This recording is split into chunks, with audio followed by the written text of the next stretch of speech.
What's up, Maximus? Dude, you need some sun. What? I've been in the sun a lot. I just don't get tanned. You look like you belong on the set of Interview for Vampire Eclipse or one of those because you are so pale. You would think there's, and I can see there's sun. I assume that's sun outside of that window right there. Yeah, I've been getting a lot of sun. I've been at the track. Yeah, every day I get sun. You must be using some super industrial things, sunscreen, because you are like pale as a ghost. I haven't used recently, but usually when I use the 50, the kids bottle. You're talking to a guy who doesn't use any type of sun protection whatsoever. A hat. Yeah. Anyway, you did some racing this weekend. That's the privilege if you have. I have more melanin in my skin, so yeah, and I'm used to the sun. So, mind you, I do. Sometimes if like I'm gonna go and it's really hot, I will use some sunscreen because it gets kind of hot. Yeah, but it's not been too hot. It's been raining. We had some crazy weather, and it's been raining. It's been crazy. But we're not here to talk about the weather. We're here to talk about RC. We got a lot to talk about. We got some news. We got 10 scale nats coming up. Yeah, Wicked Weekend we didn't even talk about because we didn't have no coverage, but we're going to talk about that a little bit. We did talk about it a little bit. We got a Worlds coming up very shortly. We got a lot to talk about. So, you know what? Let's drop that intro and let's get cracking.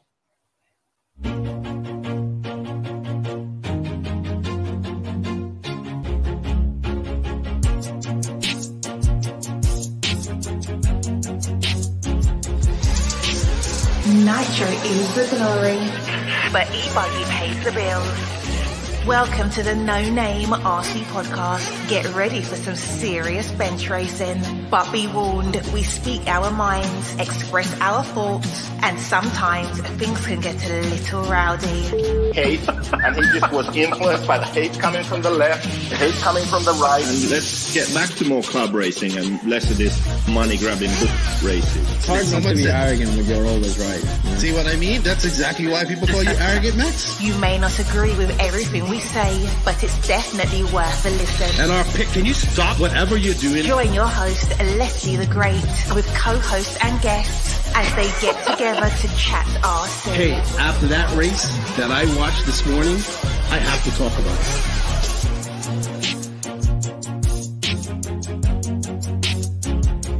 There we go. $100 right here, $100 throw. Oh no! I like this.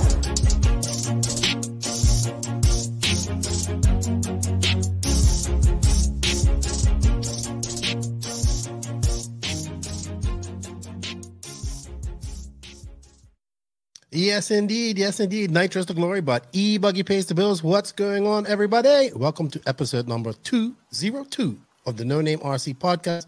I'm your host, Keno White, a.k.a. Lefty the Great.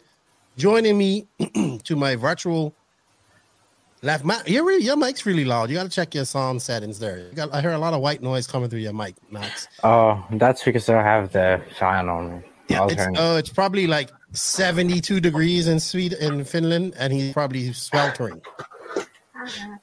You can't have the fan on while we do this. We have to suffer. I have to turn on the fan. But anyway, welcome, Max, to the No Name RC Podcast. It's been a while. You've been on a little bit of a hiatus. You did join us for our pre-200 show, I think it was.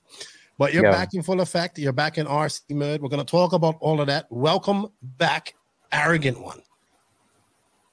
Yeah, I'm back, finally. Yeah. Talk about RC. I don't know what I'm supposed to say here.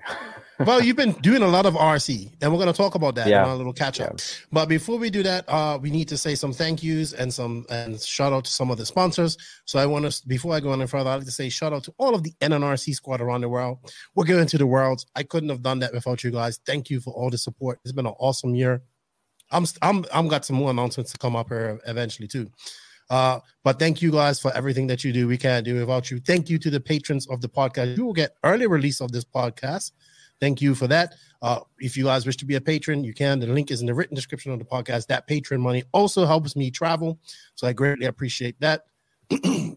Excuse me. Also, shout out to the awesome sponsors of the podcast. Remember, everybody, showing the sponsors some love, shows the podcast some love. And if you guys can, check the written description. We have links. We have coupon codes, all this type of stuff. all in the written description of this podcast. I'd like to say shout out to Invisible Speed, which seems to be getting very strong right now. TZO 200 Tires, I was talking to Nick and everything. They're coming on board to help me go to the Worlds. Happy about that. TNR Fuel, shout out to Chris Nelson and his guys. I wonder if Chris is going to be at the Worlds. High Tech RC for helping me also to get to the Worlds. Thank you to them. Beach RC is another company that's helped me. Shout out to Brent. I got an announcement about that as well coming up soon. Shout out to all the Mayako guys. It was good to see all the English guys. It's good to see Mayako starting to thrive in different places. Max is all, Mayako out. I do like their shirts. They're very comfortable. Yeah. I do use them to travel because they're very comfortable. They're very light. I like them. And so it's like travel shirt now. Also, shout out to Techno RC for all their support and continued support. We're going to talk about them because they're not sending their whole team to the Worlds. Shout out to my boy Scooter at Papa Willie's Traction Tonic. You can find all your traction needs. We also have a 10% coupon code that you can use to save some money. To my boy G-Spec, I was just talking to him today. G-Spec RC219 is branched out into lubricants as well as tools. So go check out G-Spec RC219. Use Lefty 10 to save 10%. Sun Pedal USA. I was talking to Hefty the other day. We was talking about the 10 scale nationals that are coming up. We're going to do some giveaways. We have some more batteries to give away here shortly. Not this podcast, but coming up later on this year. They get a Sun Pedal USA, your place for one-stop spot for all of your Sun Pedal racing batteries. Racecraft USA, check out them in true form of their new Worlds t-shirt that they have done. Really like just a world-specific t-shirt. It's pretty cool. It's like RC/skateboarding. Chase is known for that type of stuff. Obviously, to RCGP, it's been announced it's going to be at Badlands. We're going to talk about that in a little bit because I had some people asking why not her and why not there. So we're going to address that later on. Shout out to RCGP and all that support. House of RC, RC3 Raceway in Alabama, and shout out to David Ronafalk, Alexander Harkberg, Jared Tebow, and Robert Battier. We're going to have Robert Battier come on next week as well to talk about Redavon. Hopefully, Brian Baldo will be on as well. He's going to talk about the track. I've been talking to him. So thank you to all those guys. Thank you to all those sponsors. If you remember, everybody, show them some love. It helps us out. We need it. And thank you. Also, I just want to shout out to my guest this week, Mark Moon. It was a good chat with him of the Loganville RC Complex. We chatted for about 45 minutes about Loganville, his race that he has coming up, the Georgia's Peach State Classic, which will be held at the Raybun Arena in Georgia, September 16th to 18th. I think prices are $75. It's a wicked weekend style arena. It's open on his sides. It's got a roof, so you're guaranteed a race. He's gonna have it looks like he's gonna do some good things. We had a chat with him, so thank you to Mark Moon and his time. I got to know him a little bit better. That's our guest this week. You'll hear from him on the Techno RC main interview. But yeah, Max, thank you to all those people. We can't do without you. And yeah, Max, a little catch up. So you're back into full RC swing. You're working at the hobby shop. You're out testing every week. Not actually working. So I'm full-time RC now. Oh, so you are not working. Yeah, just full-time RC, living the dream. So, yeah. But Pecco and Yuna work for the hobby factory still, right? No, they have a regular job. Actually, Yuna doesn't have a job at the moment. Okay. But Pecco has a regular job. So they what does Pecco do regular? I thought he worked at the hobby shop as a regular job. No, he doesn't work there. He works as a driver, driving full-scale car parts. Sort of a parts delivery guy. Oh, okay. So he's a delivery man. Yeah. All right. I did get to meet Pecco. He was. I think I've come to a conclusion that JQ and him are very finished, and you are the abnormal one. Because you like to talk a lot, and Pecco doesn't. But it was funny because yeah. Well, that sense, I do talk a lot, so that's very unfinished of me. But yes, Joseph he's sort of the way he does things and the way he is not as finished as others. I will say this: Pecco is impressive, very impressive young man, very talented. Oh, he was right. Yeah, 100%. Yeah. To see him do what he done with that car, and then also what was good was JQ was smiling the entire time. So I think he was able to. When you're watching Pecco drive, you can't do anything but smile because it's sometimes it's crazy, sometimes it's crazy good, and yeah. And he's still a very smart driver. He doesn't have that sort of crazy setting. Some even top drivers have, like when they go a bit over the edge and they can't get themselves to calm down. Whereas Pekka rarely ever does that. He drives aggressively, but in his head he's very calm. So that's the opposite of a lot of drivers. I don't see him getting frustrated too. I'm like, how's the car? It's okay. Yeah. That was my joke. He's always fine with things, and he accepts things how they are. He can be frustrated after the race, but he won't he won't give up during a race. So that's a very strong sort of it paid off on Sunday. Exactly. Exactly. That's a very good side of that thing. And he's also like, even if he crashes, he doesn't start to overdrive. Like almost everyone does it, but he does it very little, considering that he already drives very aggressively. So some drivers who drive aggressively go even more aggressive after they crash, whereas he calms it down and then builds up again. And he's very good at that, I think. Yeah, I would agree there. Tell us a little bit. So JQ, I was listening. He did a meeting on the Mayako NPC the other day, and it was him and David. They were talking about the Swedish Nationals. I have a cool video from that I'm going to show. There's such a chicane at that track that I just love. Like I could see me just loving that part of the track only. You've been at the track. You did go to the Finnish Nationals this weekend. You did beat Pekka, but Pekka was driving the AE car. He did have a wing come off, so that was a little bit. But tell us a little bit about this. I heard you're like also making your own bodies or something like that, and you're geeking out with the Truggy development, the Mayako Truggy development as well. So you're like in full RC mode right now. Not so much Truggy, but prototype parts for our current car and body shells and testing all this stuff. And also just in general getting ready for the Worlds. Yes. But pretty much now I think I got a setup figured out. The car feels always good. Like no matter where the track is, you put it on the ground and it feels good. It's quite crazy, actually. That's good. Yeah. What are you liking about it compared to, say, your AE? Because it took you some time to get used to your AE, and also probably to the older, which everybody will compare it to, the JQ Black Edition. Yeah. Real quick. So my sort of now, when I've had enough time with all three cars to find a comfortable setup, I can comfortably say this car is the most easiest car of the three. It's the most sort of predictable car of the three. And I'd even go as far as saying it's the most predictable car I've ever driven, which is quite a big thing to say, because I mean I've tried a Kyosho before and I've tried a Mugen, and I know how these cars feel like when they're right in the setup window. This car, when it's no matter how rough the track is, it still feels good. It's good. It's good. It's quite like something I was surprised about even myself, even though I knew how the car essentially works and what Joseph was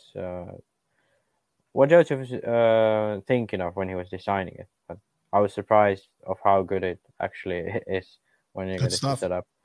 Yeah. For now, though, it's just about finding more speed. I'm already fast enough to match Jona and Pekka and then make less mistakes because the car is much easier. But I want to find even more speed going into the Worlds, getting the car to be faster. Well, you got a couple more weeks to practice. Yeah, and that's the good thing now, because I feel the car is good enough where I can perform at my own level if I just drive at my own level. But if I improve it now, everything is just a bonus. Like if the car is even better, then that's a bonus for me. But right now, I'm most worried about my driving. I haven't driven a lot this summer. I even missed one Finnish race, so only driven 3 races this year. So that's one thing I'm a bit worried about. But I think I've been fine. Even that, okay. I don't think that's going to. It's going to be competitive, man. That's all you. That's the thing. It's going to be so competitive.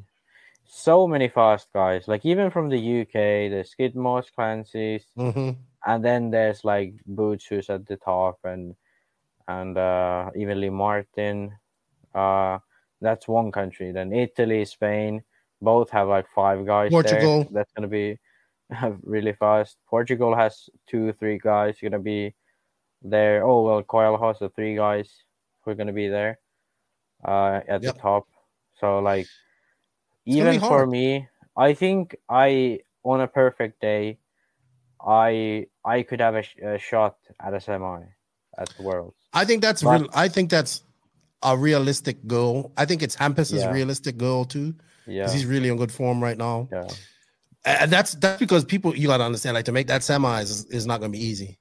Yeah, that's the thing. Like, I don't expect to make the semis, and I'd be happy to even make the quarters, to be honest.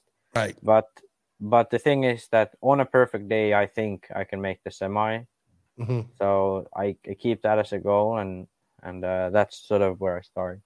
Qualifying the quarters and bump into semis. That would be. Yeah, people might be like, "Oh, well, you're setting the bar low." I think you just don't understand the level of competition and talent that's going to be on display at this race. Like, imagine this: like, you can go watch the top 25 and pick your favorite American drivers from there and say surely these guys could make the world main, and then pick all the rest of the world and say surely these guys could make the world's main. And then you have 25 guys who all could make the world's A main, and 13 of them can't actually make it. So, like, because there's only 13 that go through. Yeah, well, actually, so 12 of them. But it's no matter how good you are, unless you are like a Ronafog Ongaro, like top 3 of the world, like. Below that, you're going to have to fight for getting the main. Yeah, I would agree there. So I've been making my plans for the Worlds. I'm going to Greg Degani, and I thought that making plans with Joseph was difficult, but making plans with Degani has been extra difficult. So it's like everything he goes is like, I want to stay at the hotel that everybody's staying at. I'm like, well, Greg, most people doing Airbnbs. Then he goes on his rant about how Airbnbs have ruined travel racing because manufacturers are too cheap to get hotels. And the good thing about the Worlds was when we used to go to the Worlds, everybody would stay at the same hotel and everybody would hang out, have breakfast in the morning, and everybody would hang out in the afternoon. And Airbnbs have ruined all of that. And he goes, you find a hotel with breakfast. We have to have breakfast. So I'm like, Greg, you're going to be booking this. You find it. I might not even come. I'm like, you have your ticket. This is the threat. He has his he like, I might not even come. I said, well, if you don't come, you owe JQ $1,000. Because the bet was, you're gonna bet him $1,000. Oh, that's right. Then he finally books the hotel. He finds a nice hotel. It has breakfast. It's about 25 miles away. And he's gonna rent the car. And he's like, why don't we go with the cheaper cars? I was like, because the cheaper cars want you to put a $2,000 deposit down. Stick with Hertz. Like, that's American. Stick with that. So we're all sorted on that side. Him and I are rooming. He acts like he's not excited, but he's excited. You know what I mean? And I'm just like, oh, it's like I'm having 2 kids here. So finally everything's booked. And then obviously what happened to me was I broke my laptop here the other day. So if you guys can see, I'm using like a monitor. My laptop still works, but the screen cracked because I was like an idiot. I put a USB there and then I went to close it and then cracked. So I then had to go to the podcast coffers and then get I need a laptop for Spain, right? So I have to get a new laptop sent to Greg Degani so he can bring it to me in Spain. Because to get it her in time, I wouldn't get it her in time, and it will cost me about $300 more in duties and all that stuff, right? So then he tells me, I never carry any carry-on stuff. I'm like, what? So you don't carry any type of bag, a fanny pack, nothing? Nope. I just carry my passport, my wallet, and that's it. I don't want nothing to carry on around me. And he goes, if you want me to bring your laptop, you make sure you get me a bag. And I was like, okay, I'll get a bag for it. And he goes, I don't want a knapsack. I want a shoulder bag. I said, oh, you want a sack? then. This is the type of stuff that I have to do, like to go to the Worlds to get him. So he's just going to be, and I'm like, look, so you're just going to travel through to Spain with your passport, a satchel, and a laptop, and everything in your check bag. Yep, that's how I'm doing it. So it should be a very interesting World. It's going to be a lot of fun. I can't wait. This is my first World. This is a bucket list. This is a dream. Going to this track, going to this. I'm happy. I'm excited. I'm done. I'm just excited. I'm going to be around you. I'm going to be around everybody. Traveling with Greg is going to be interesting. It's going to be funny. You know how that goes. Anyway, you know what, Max? We need to go into some RC news, and we have some rumors to talk about, and we have questions. So we got a lot to talk about today, and we have a guest. So with that said, I'm going to drop this Invisible Speed because that's one of our principal sponsors. So if you're listening to this, you're going to hear noise. This is the Invisible Speed ad. Maybe if you ain't watching us on YouTube, you should watch us on YouTube. 2.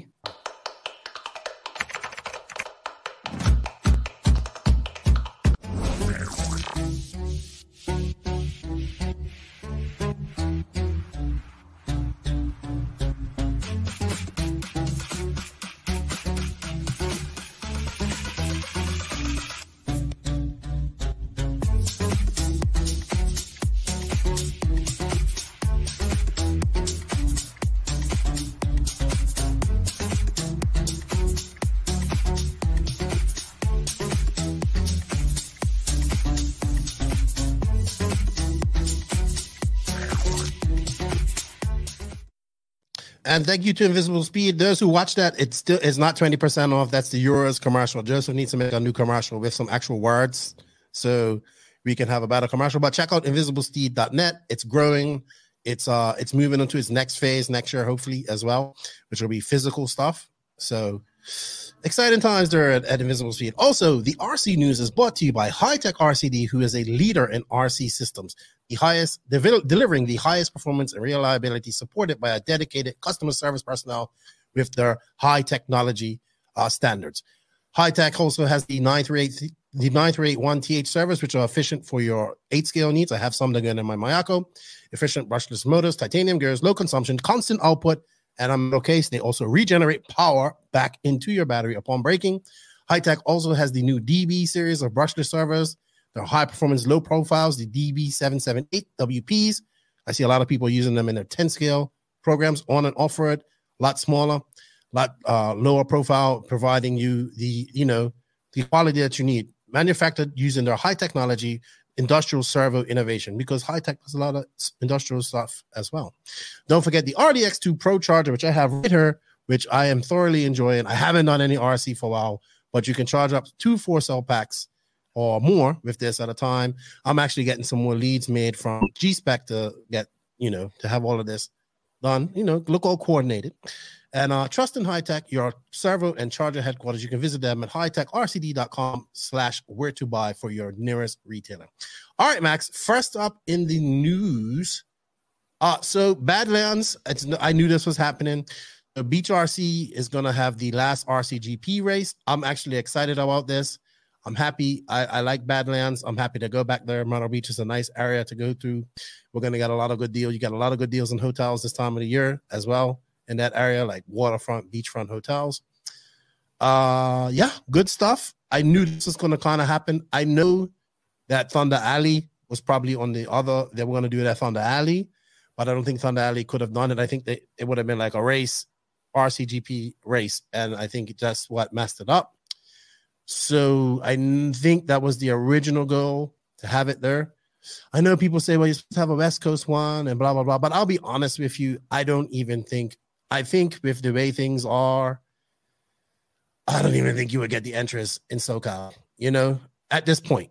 A lot of few little politics things going on there that I kind of think that would affect it. And, also that Beach is a big supporter. They have this track. A lot of people like this track.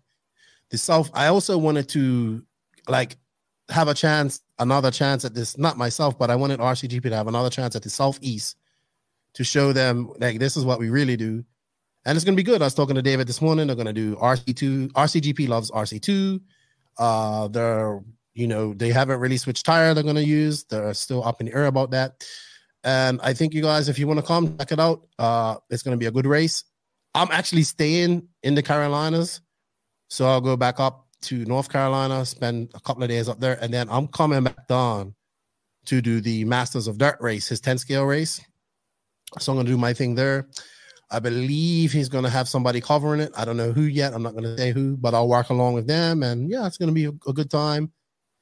And yeah, that's probably going to cap off my year of travel, I think, unless something else happens, which I'm working on, but I don't know if that's going to happen. So looking forward to that. I'm happy about that. I know a lot of people want to know West Coast, but maybe next year. I know one guy sent me a message like, why can't we have it at Thornhill? I was like, dude, I'd love to go to Thornhill. It's a beautiful track. It has everything that we need, that RCGP needs. But I do know, like a couple of years ago when Ishwood kind of approached him, he said no. So maybe that's something that needs to be revisited, because I think Ishwood's serious about RCGP Season 3. So I would love to see like Thornhill on there. So good stuff to them. Max, we have the 10 scale dart nats this weekend. That's SDRC. I wrote a little write-up on this. I think this is going to be the Fen Cav show. Maybe Rifkin will get in there a little bit. It'd be interesting to see what Brock Champlin does, being as he doesn't have a track anymore in Vegas. And this is dart. Also, I think this is a time for Matty G, Davey Bada to shine, because it's kind of like the home track, SDRC. So it'd be interesting to see what they do. I'm going to be watching it. Also in Spec Mod, stock is, I know you don't really care about this, but it's going to be hotly contended. Brennan Schimmel, a lot of fast stock guys. So yeah, it's going to be. What about Tom? Tom from R1. Tom from R1. I have him as my dark horse. Like, I think if anybody that can just win this, I'll be from underneath everybody. It's him. So I need to get Tom from R1 on this podcast. He's asked, we've talked about it, but we need to get him on. I like Tom. Nice guy. Nice young man. Like, kind of reminds me of Tom Cruise for some reason. I don't know why. But well, his name is Tom, so yes, but he just has that Tom Cruise type of look. So it's going to be interesting to see. I am very interested to see two things. So I think Rifkin's like kind of not worried about Rifkin too much and more focused on Brock, like that beef there. And Mayfield and Tasman. Anywhere they show up, we need to keep a camera on them. But I don't think Mayfield's going to be fast. I don't either. He could surprise us all and be extremely fast, but I don't think his heart's in it. I think Tasman will be on the podium for sure. I think I would not argue with that. But I'd say then Fend is the only secure one. Cav is probably one of my first picks as well. But yeah, I don't. Brock won't be that fast. It's slippery dirt, so I don't think it will be that good for him. This car. Then we have Aiden Horn, CFT. I mean, it's time for these guys to kind of, it's a lot going on. I think it's going to be a very, very interesting silly season. We'll talk about that in a bit. But yeah, it's going to be on. I believe Live RC will be covering, or maybe Olsen. Matt will be there. They should have coverage. Let's see. Let's see. I know this is a sore subject for people, but I think this is, the dart side of 10 scale is going to not come to an end, but it's going to be few and far between, because carpet and extra is just too popular. It's getting too popular. They have their own nationals for it in a matter of years. Where was the carpet nationals? At Northwest Hobbies up in Washington, Oregon. One of those two. It's basically a Sears, an old Sears Roebuck store. Brock won 4-wheel drive. He did. I think he won like the overall, if you counted, because he finished like second and first. Okay. So, but Fen won 2-wheel drive, and of course, we know that 2-wheel drive is the more coveted prize, I would say, in 10 scale. Yeah. So, switching over to Euros, we're going to talk about Euros real quick. Patrick Sweinser wins the 2002 Austrian 8-scale Nitro Buggy Champs. Now, the reason I'm talking about this is because this dude also won the 5th scale race at this 5th scale Euros at this race, 4-wheel drive and 2-wheel drive. But he also beat like Barkan. Like I see Barkan went to this race. Yeah. So Barkan went and Valanka and fast drivers were there and he beat them. Yeah, that's pretty good. I mean, is it just a matter of that he's really just used to the fairing track, or? Yeah, I don't know. Yeah. I have no clue. Yeah, and also the guy Dominic Grainer wins the IC track race. I watched that this past weekend, or was it last weekend? People saying that he pulled a very aggressive move, while Nick was saying it on it to pass. Yeah, I think the move was okay. It wasn't clean, but it was not enough to give a penalty. Peach was on the outside, and was it Peach? Right? It was one of them guys. It was. Yeah, I don't know. The yellow car. He was on the outside, and he went wide. And he should have just lifted when Dominic was pushing. This is his second Euros, right? This guy Dominic. He's from Germany, I believe. Yeah, he's from Germany, but he won the 1/10. Is this this recent 1/10? Is this the maximum bullshit guy? Yeah, that's him. Oh, I love him. Maximum bullshit. Yeah. Maximum bullshit. Yeah, it was good. I enjoyed this class, Formula One of RC. I watched it. RC Racing TV done a good job. I think Nick really enjoys this type of racing too. You can hear it in his announcement. So congratulations to Dominic Grainer and all that. Also, speaking of AFRA, they stripped the I think it was top 2 drivers from the 10 scale touring car. No, it was first and third, I think. Okay, so this is the spec class or stock class. Yeah, stock class. So they kind of had too many wines on their motors, but like this is almost 2 months after the race, isn't it? Yeah. So I think what they do is they take the motors to inspection after the race, and then they inspect it, and then they see if there's something different to the stock, and if there is, they are obviously disqualified. So both of these drivers were X-ray drivers. First and third. First and third, yeah. So now they're disqualified. So the other driver had aluminum screws in the motor, which is so silly because it doesn't affect anything. It's just a bit lighter, which is not even needed. So that was just a dumb mistake. But the other one had a sensor that was not the right size from all locations. So that had been changed or modified or something, but it wasn't the right size that the stock should be. So both of those guys were disqualified. No shit. Wow. Yeah. That's crazy. More negative news for X-Ray in the news. I don't know if they even care anymore. Like, yeah, you're probably right. Like, I don't know why they do this. And then apparently these the second and third positions will now be vacant because they didn't tech the other or whatever. I believe they didn't, or it's too late where they can't tech the cars. Yeah. So they tech only the top 3. Okay. Yeah. So, yeah, I mean, at least they're being sticklers to the rules in that sense. Yeah. So, it's kind of weird, though, to be stripped of your title like 2 months later almost, or a month and a half later. But yeah, but I mean, they probably knew, but they just didn't think they would get caught. So I kind of like the internet lit up a little bit, and people, a lot of people, whenever anything like this, if X-ray happens, I'm just like, what can you say? Like, I mean, I don't think it happens. Like, you know what I mean? So anyway, I see Hooks is moved to Florida. Tyler Hooks is moved to Florida, taking up his role at JC. Just like I think he is. I think like JC, they don't really believe in team manager, but he looks like he's kind of filling in what Paul Winner was doing, going to races. I think he's jumped right into Florida RC. Wasn't Tyler Hooks announced as A-main? No, he's J Concepts, dude. What? He is something. Oh yeah, ProTech with A-main. Yeah, ProTech. Yeah. So he'll be using their stuff, and he's off to LCRC for the Mugen Challenge. He's all Mugened out. Wow, that was a quick turnaround. Yeah. So, but yeah, good for him. I guess this is the next step of his career. Yeah, basically he's running everything that Mayfield's running, so he's going to be Mayfield's social media guy.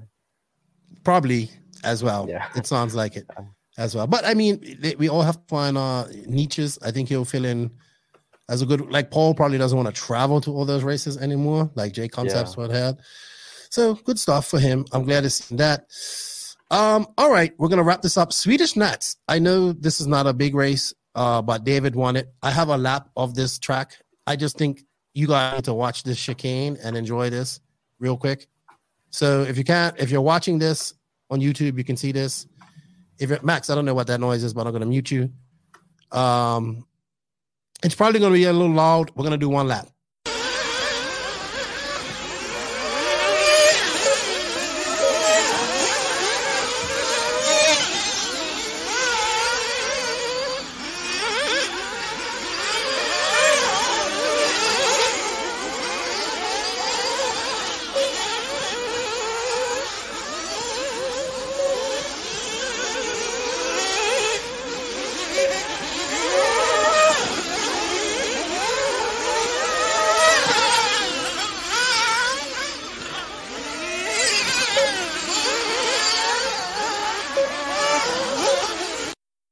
All right.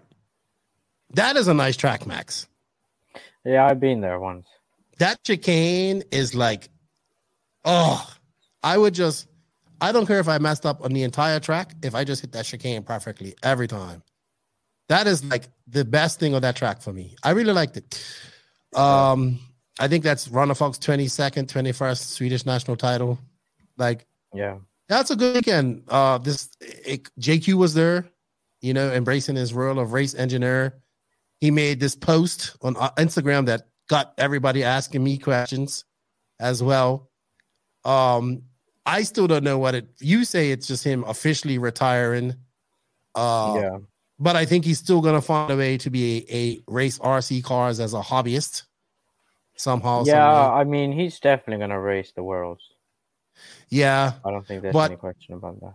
I think he really enjoyed his time in Sweden. They had like a barbecue, all this type of stuff. We're going to talk about ROI on drivers. It's one of our questions. So I bring up all of this because I know Ronafal looked like went out of pocket and did all of this. And he's done a really good thing. It was a 1-2-3 Mayako. It was 7 Mayako cars in the final. Like, that's what happens when you get Ronafal going. Like, you know what I mean? He puts in work. But for those who were asking about Beaker's Instagram post, it was very like, I think the first thing I asked is like, so are you retiring or not? Like, what does this post mean? A lot of people thought he's like retiring from everything, but no, I think JQ is realizing, hey, I can get the same type of enjoyment as people doing well with my cars and my setup advice. And to be honest, like JQ's future it's design and invisible speed and all that type of stuff, in my opinion. So that's my thoughts on that, Maxie.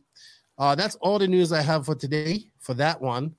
We're going to go into some rumors. Or do we save the rumors for last? I think we might save the rumors for last. Yeah, let's save them for last. Because we're probably going to get involved in them. Let's save the rumors for last. Let's go on to the Techno RC main interview with Mark Moon. That's about 45 minutes. We talk about Loganville, his race that's coming up. So let's listen to that. Max, we can come back. We're going to do some beach RC questions. And we're going to go into the rumors and stuff like that. All right? Yep. Techno RC. Techno RC. Techno RC is a premium manufacturer specializing in 8th and 10th scale high-performance off-road RC buggies and trucks. Visit www.technorc.com for a complete catalog of their products. Techno RC. Excellence in engineering. Hashtag Techno Takeover.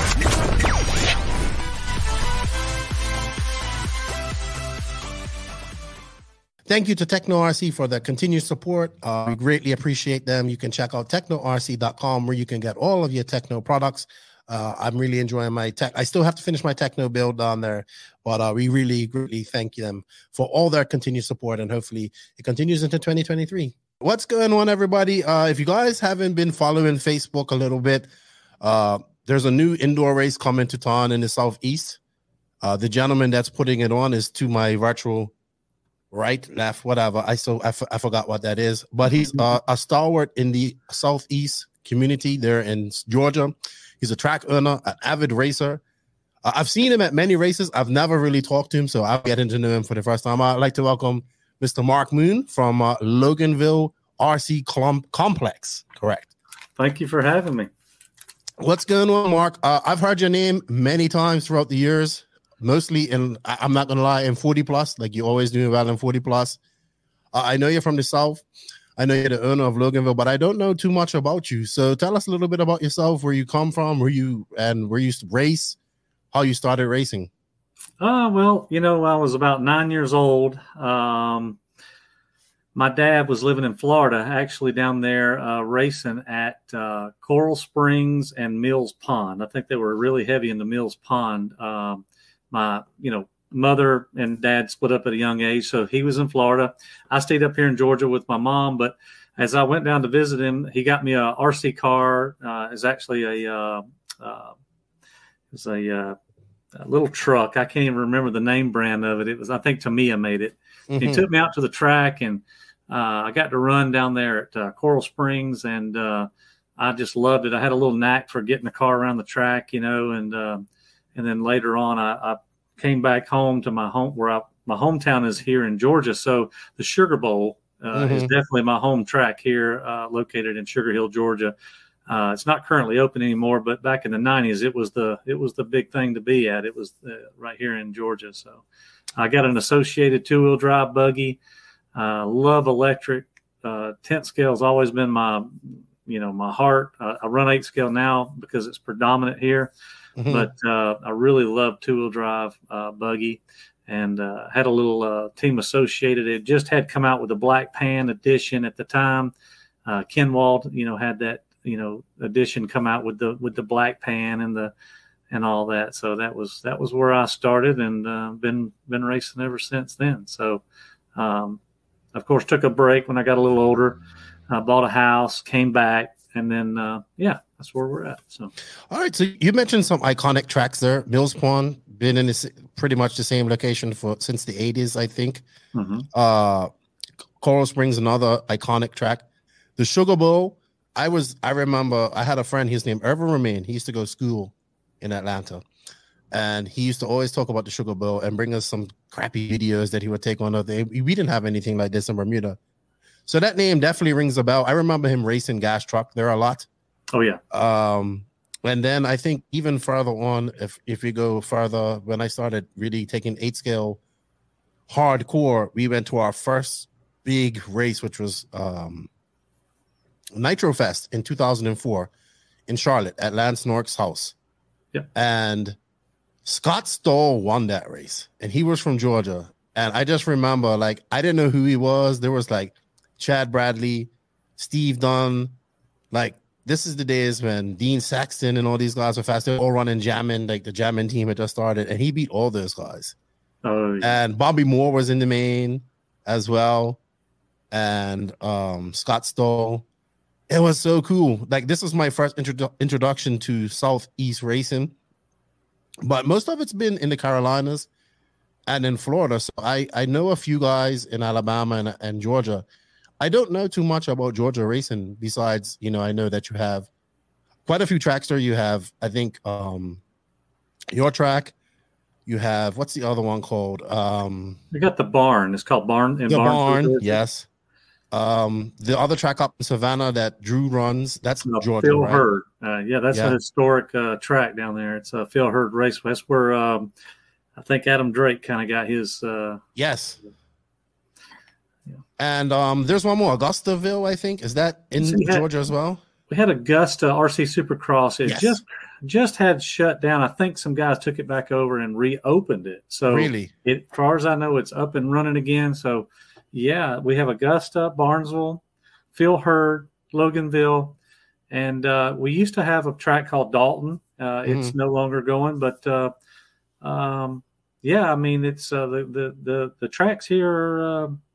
There's not very, very many left here, but the ones that are going are pretty good. So, what about 10 scale? Where do guys race 10 scale now in Georgia?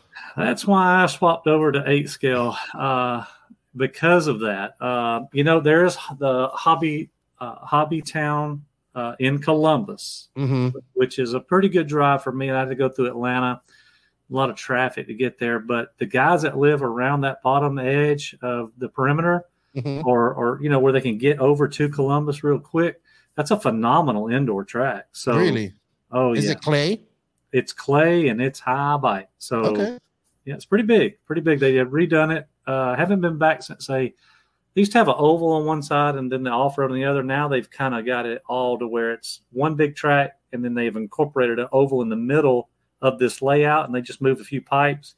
And yeah, it's pretty good dirt in there. I'm not gonna lie. I like it. So you guys are also a part of the Southeast, which it's no shortage of tracks between South Carolina, North Carolina, Georgia, and then up northern Florida, and then I would say as far as Central Florida. So it's a very big RC community, and Virginia. It's a very big RC community. Lots of tracks. I think we counted at one point within the Southeast. I think within 3 hours of Charlotte, we counted 20-something tracks. So this was a couple of years ago. I know it's not that much now. So it's a big racing community. Very hard to. I think probably one of the hardest things to do in the Southeast is plan a race because of the wet weather that you get. And when there's a good weekend, it's like everybody is scrambling to race somewhere in the Southeast. So it must be very difficult to do that. It is. We get a lot of messages from the racers. Why are you racing on top of this guy? Why is this guy racing on top of that guy? Well, there's only so many Saturdays in the year, and everybody has obviously rent and bills to pay to keep these tracks open. We definitely try to work together the best we can, but sometimes there's just no physical way to stay off of one another due to, I mean, you got to account in these holidays too that people don't understand. People going back to school, graduation weekends, vacation, that people are planning on these, especially in the summer.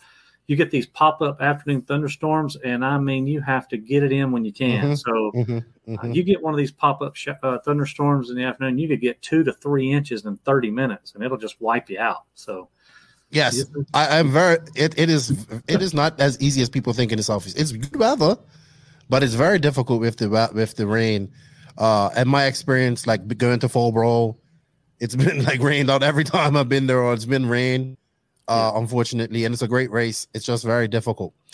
All right, so let's talk. But also, I wanted to mention something too. Georgia has produced some fast races currently right now. Cole Ogden, is fast, and I have to give Jackson Brunson, like, I'm so shocked at how good he is now. Like, he's definitely. He went from a guy that he can make mains to where he's like making these mains and fighting up for a top 5 almost now. Really impressive to see. Yeah. I want to back up just a minute. First of all, you remember you had spoke about a man named Scott, was it Scott Stalls? Yes. Is that the right? Yeah.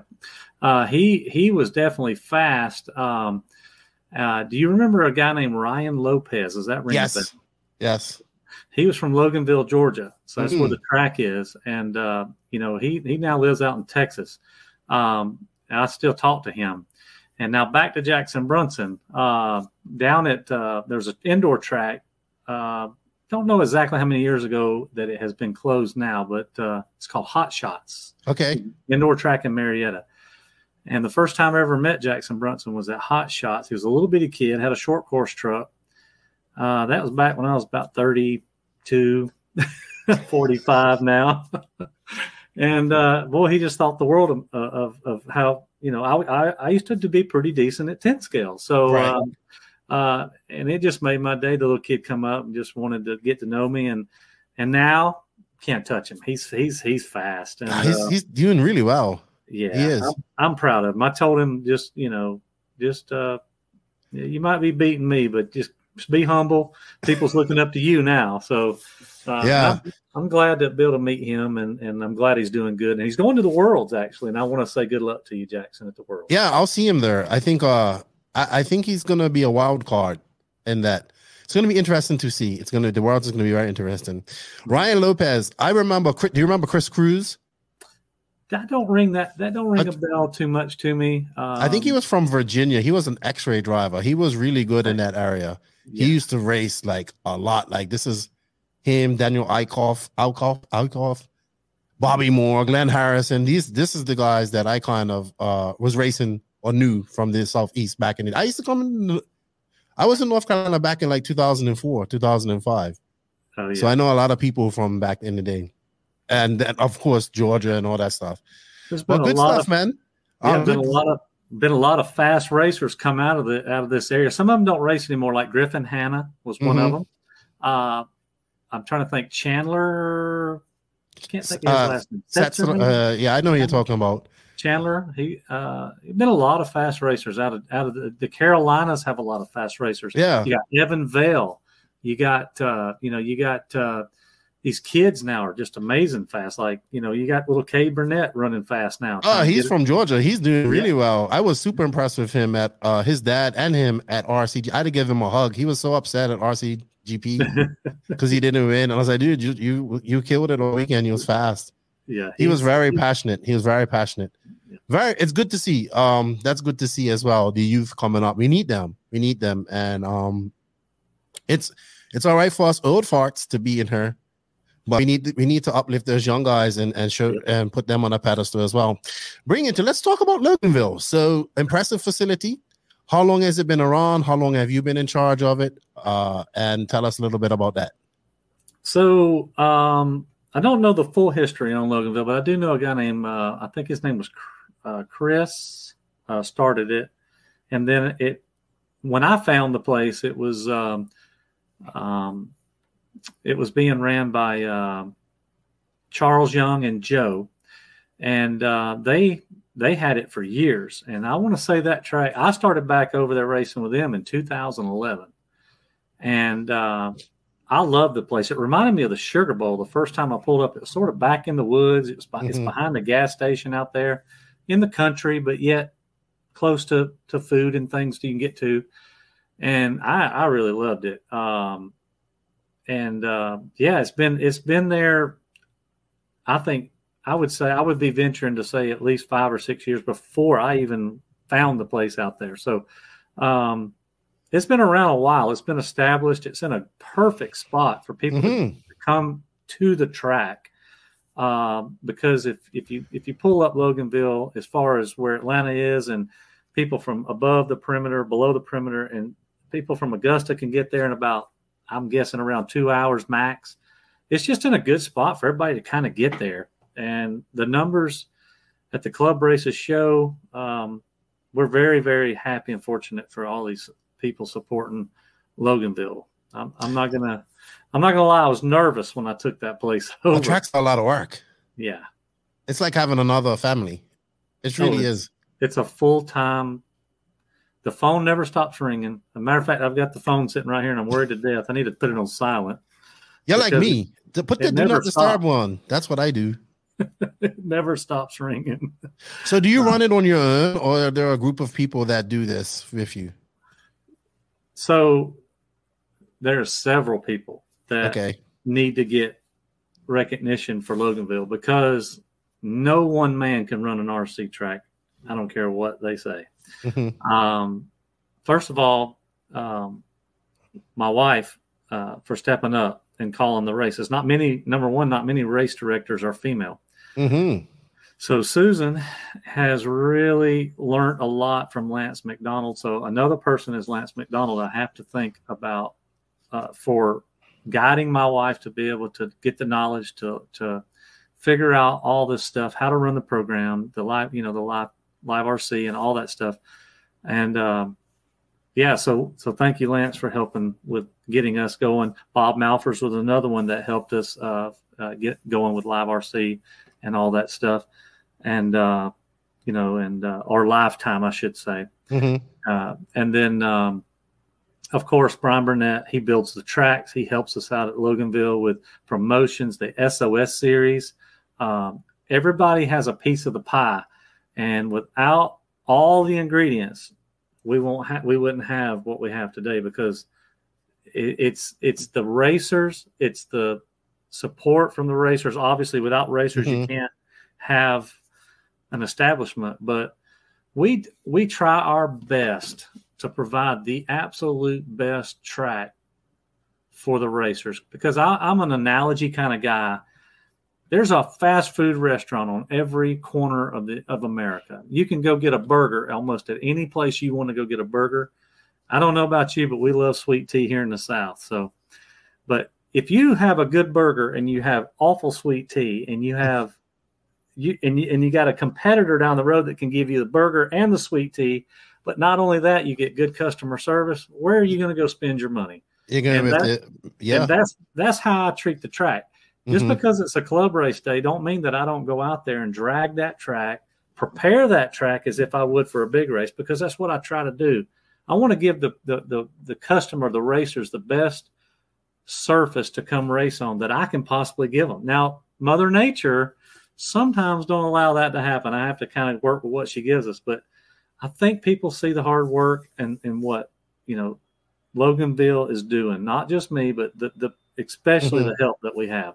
That's what we're trying to do, is provide a good quality race. And I'm telling you, the racers are answering. They are coming. I mean, there are several club races we've had over 100 entries at. So when do you do club races, during the week or just on the weekends? We held one last Saturday. We had 70 entries. And what we do is we just go on Facebook and we just tell people, hey, we got a website, LoganvilleRCComplex.com.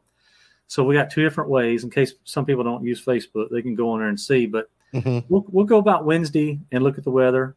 Most of the time on Wednesday, you can really get a better idea if the weather's going to cooperate or not. And we post it up. We have a guy come out, cooks food for us. His name's Ken the Hot Dog Man. We call him Ken the Hot Dog Man. And he does a phenomenal job. Been around since the Sugar Bowl. He actually used to be at the Sugar Bowl. He came from the Sugar Bowl. So, yeah. Interesting, because it takes a community to do things. I recently just came from over in the UK watching for RCGP, and we was the Nemo Raceway. That's where we was at. And John Hazelwood had like his whole team over there helping out, so everybody was doing that little bit to make that go smoothly, and it wouldn't have been as good if it would, it's just impossible to do on your own. And he didn't stop moving the entire time. I've built a track. I know how hard I pulled on 2 races. That's all I've done. And that was difficult. So to run a track, it's really, really, the word I'm looking for is it's a job, a selfless job. You don't get as much thing, or you get complained to a lot, but you don't get as much thanks as you should. And when you have a community base like this going on, it makes it a lot easier, because you can't do it all. So I'm glad that you have people doing that. Where is the track located? Is it like in a park? Is it is it on private land? How does it work like? Well, it's actually on private property, and we actually rent the facility. It was left to the daughter. The man that owned it had passed away. Now it's left to the daughter. I think she's in her 50s. Okay, and she wants it to continue to keep happening because of her dad was like, I really want this place to be here. You got when they come out and see fathers, sons, daughters, everybody, it could be. I've seen guys bring kids it's not even theirs to race, and let them drive a car. When they see that fellowship, I think that's what touches their heart, and that's why it's there, because she wants it to be there, and I want it, and I want it to be there for that reason too. I want it to be there for keep kids off the streets. There's too many things on the streets people can be doing, and RC racing is clean, good fun, and that's what we need to remember. Is when you're on that driver's stand, we get emotional, and I know you see it at the track, you get emotional, but I'm telling you, we're very blessed to be able to go race our toy cars. We are fortunate. We are very fortunate, man. I say that every day. I wake up and be like, I am fortunate that I get to do this for a living. Yeah. And it's so, I think what aggravates me is that I think it's so cool, and I want new people I just think we need to get thousands and thousands of new people into this. Yeah. And I just realized that it's just a trickle. Speaking of new people, how do you guys go about that? I did hear about, it was my buddy, Michael Kuntz. He messaged me one day, about last year, I think, and he goes, Lefty, I just went to this Loganville, and they had these signs up, and it was for new people, and it said, hey, don't be afraid, ask me questions, I'm here to help you. So each sign said something different, and I thought that was really good to do something like that, because a lot of people are scared to ask questions. You know, I'm not like that. I ask whatever questions I want. I know some people aren't. So tell us a little bit about that, getting new people in it. What have you seen success with? Maybe people not having the, you know, when you see new people show up to your track and like, hey, I want to race this type of car. And maybe, you know, tell us how you do with that type of stuff. All right. So being a racer myself, I was literally laying in bed one night and my wife was, I mean, it was dark and I literally sat up and I said, oh my gosh, I think I've got an idea. And my wife said, what are you doing? You know, like, what are you doing? And I said, I have an idea. And she's like, it's about the track, ain't it? And I said, yeah, it is. And I said, you know what we should try is I get all these messages, private messages. Hey, I've got this Traxxas Stampede. I've got this Traxxas Rustler. I've got this whatever brands you get from probably like your Hobbytown USA's, you know, kind of stores. And these guys are what they call bashers, I guess is what they call them. They go out and buy something. They play with it in the grass, the baseball field, jumping ramps, whatever they're doing. And they finally find out, hey, there's a racetrack for these. And then they call, and every time they kept calling, they were like, we were telling them, no, you need to get, you know, an 8 scale. They're not going to be, you know, you just know how those cars, they'll get around the track. Don't get me wrong. But what happens to those guys is they come to the track, they break their cars, and nobody has parts, and they go home. You know, because we're racing, we're racing Associated, Techno, Hot Bodies, you know, the whole 9 yards. So then I got to thinking, well, wait a minute. Instead of turning them away, we need to have what we call a novice class. Run what you brung, run what you got, run what mom and dad bought you for Christmas, whatever the case may be. So we posted it. Novice, run what you got. We had about 5 on the first weekend, and the next thing you know, we had 10, 15, 20. We were up to over 20 entries at a novice run what you brung class. But the number one question we kept getting was, am I going to be in the way? Am I going to be embarrassed? I don't want to be laughed at. I want to come practice. I get so many questions like, when can I come practice? And I was like, listen, tell you what I'll do. We're going to pass out business cards to Hobbytown USA, to B&B Hobby Shop, to all these little hobby shops around our area with a business card that says, if you buy this car kit from this hobby shop, you come to Loganville, you'll get your first race on us for free. It's not about the money. We want to introduce you to the hobby, because if we don't want you spending $1,500, $1,600, $2,000 on an RC car and you hate it, it may not be for you. And the next thing you know, that is the number one piece of advice I've got for these track owners. If you want to grow your hobby, you need to try that. Go to the local hobby shop. Tell them where make sure your address is on the business card. Make sure if you got a website, put that on there. And then if you'll let them run what they got. Now, don't get me wrong. We don't allow 5th scales on our track because they'll tear it up. Right. But as far as like what they sell at, like I said, your local hobby shop around your area, they can bring that car out there. And I'm telling you, if these guys really like it, they will find that used car that that racer at the track is trying to sell for a roller for $250, $300, whatever the case may be. And next thing you know, he's got a hot body, he's a Techno Associated, he's got a Mugen, whatever is at your track. They're going to buy that car, or they may even go out and buy a brand new chassis. And they may even say, hey, I'm glad I didn't buy a car. I like truggies. They may love the truggies. So that's what we focused on to build up the track and the hobby. That's good, because we need those people. Mark Santaria does a good job. He's trying to bridge the gap between basher and racer. And even this past race, me and my buddy, we invited this guy over in England. He's like he's got like 3 million subs on YouTube. He's called Kevin Talbot. And I always heard him on his bashing thing, and he, you know, this is what he does for a living, like RC stuff.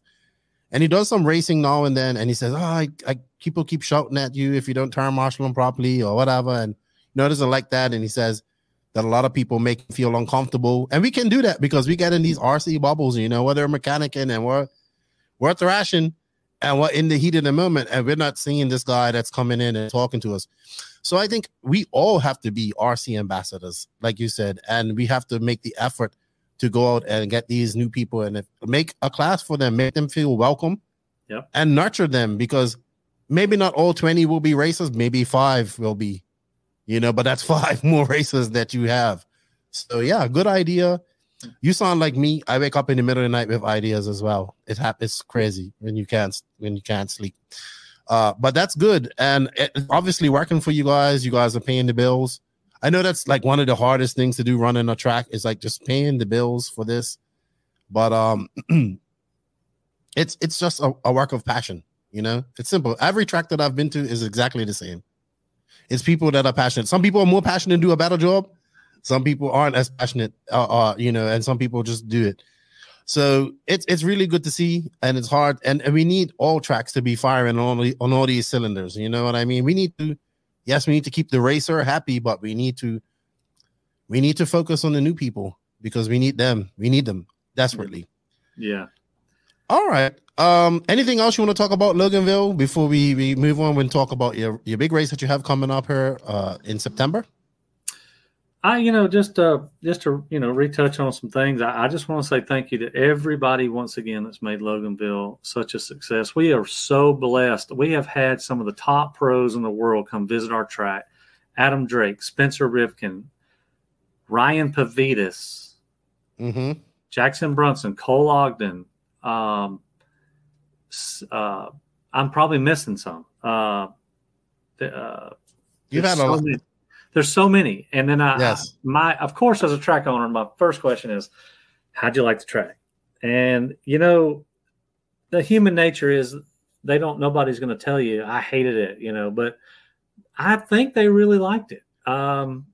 They continue calling, wanting to know if they can come back when they're in town. So that tells me they like it. So what about layouts? When you make layouts, do you think, okay, I'm going to make this layout difficult, or do I think I'm going to make it so everybody can do it? Because you have to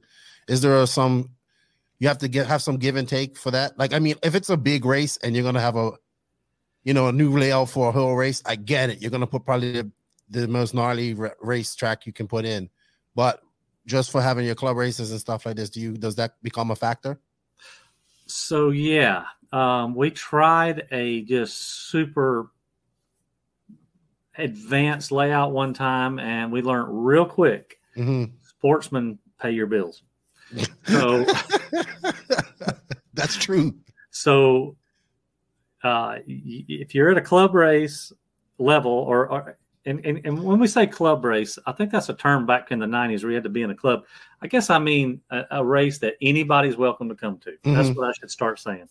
Because I think a lot of times we go online, we say club race, and I get these messages, hey, do I need to be in a club to come race at your track? And I'm like, oh, I'm sorry. It's just an old term from the 90s. I think club races used to be, I remember back in the days, you had to have the roar card and all that stuff. It's still like that in the UK. Okay. Yeah, very much like that. Yeah. So, it's just, I think going back to layouts, I want to say if you keep it simple, but not too simple, because then the more advanced racers will get bored and look elsewhere. But if you make it too hard, then the sportsman guys will look elsewhere. So it's a fine line. But like I said, Brian Burnett builds our layouts. He's going to build the layout for the Peach State Classic. And from me just listening and take, if you listen to the racers, you can learn a lot. They seem to like his layouts pretty good. So I think he does a good job. Everything that we test each jump to make sure that if we put a triple, we want to make sure that just because Cade Burnett might be able to make it, or some of your pro guys like Jackson Brunson can make it, don't mean that the average guy can't make it. So what we do is we'll take what we consider would be an average racer, invite him up to the track while we're building it. And then we'll have an advanced driver and then a middle driver, and we'll let them all go through one turn, jump to jump.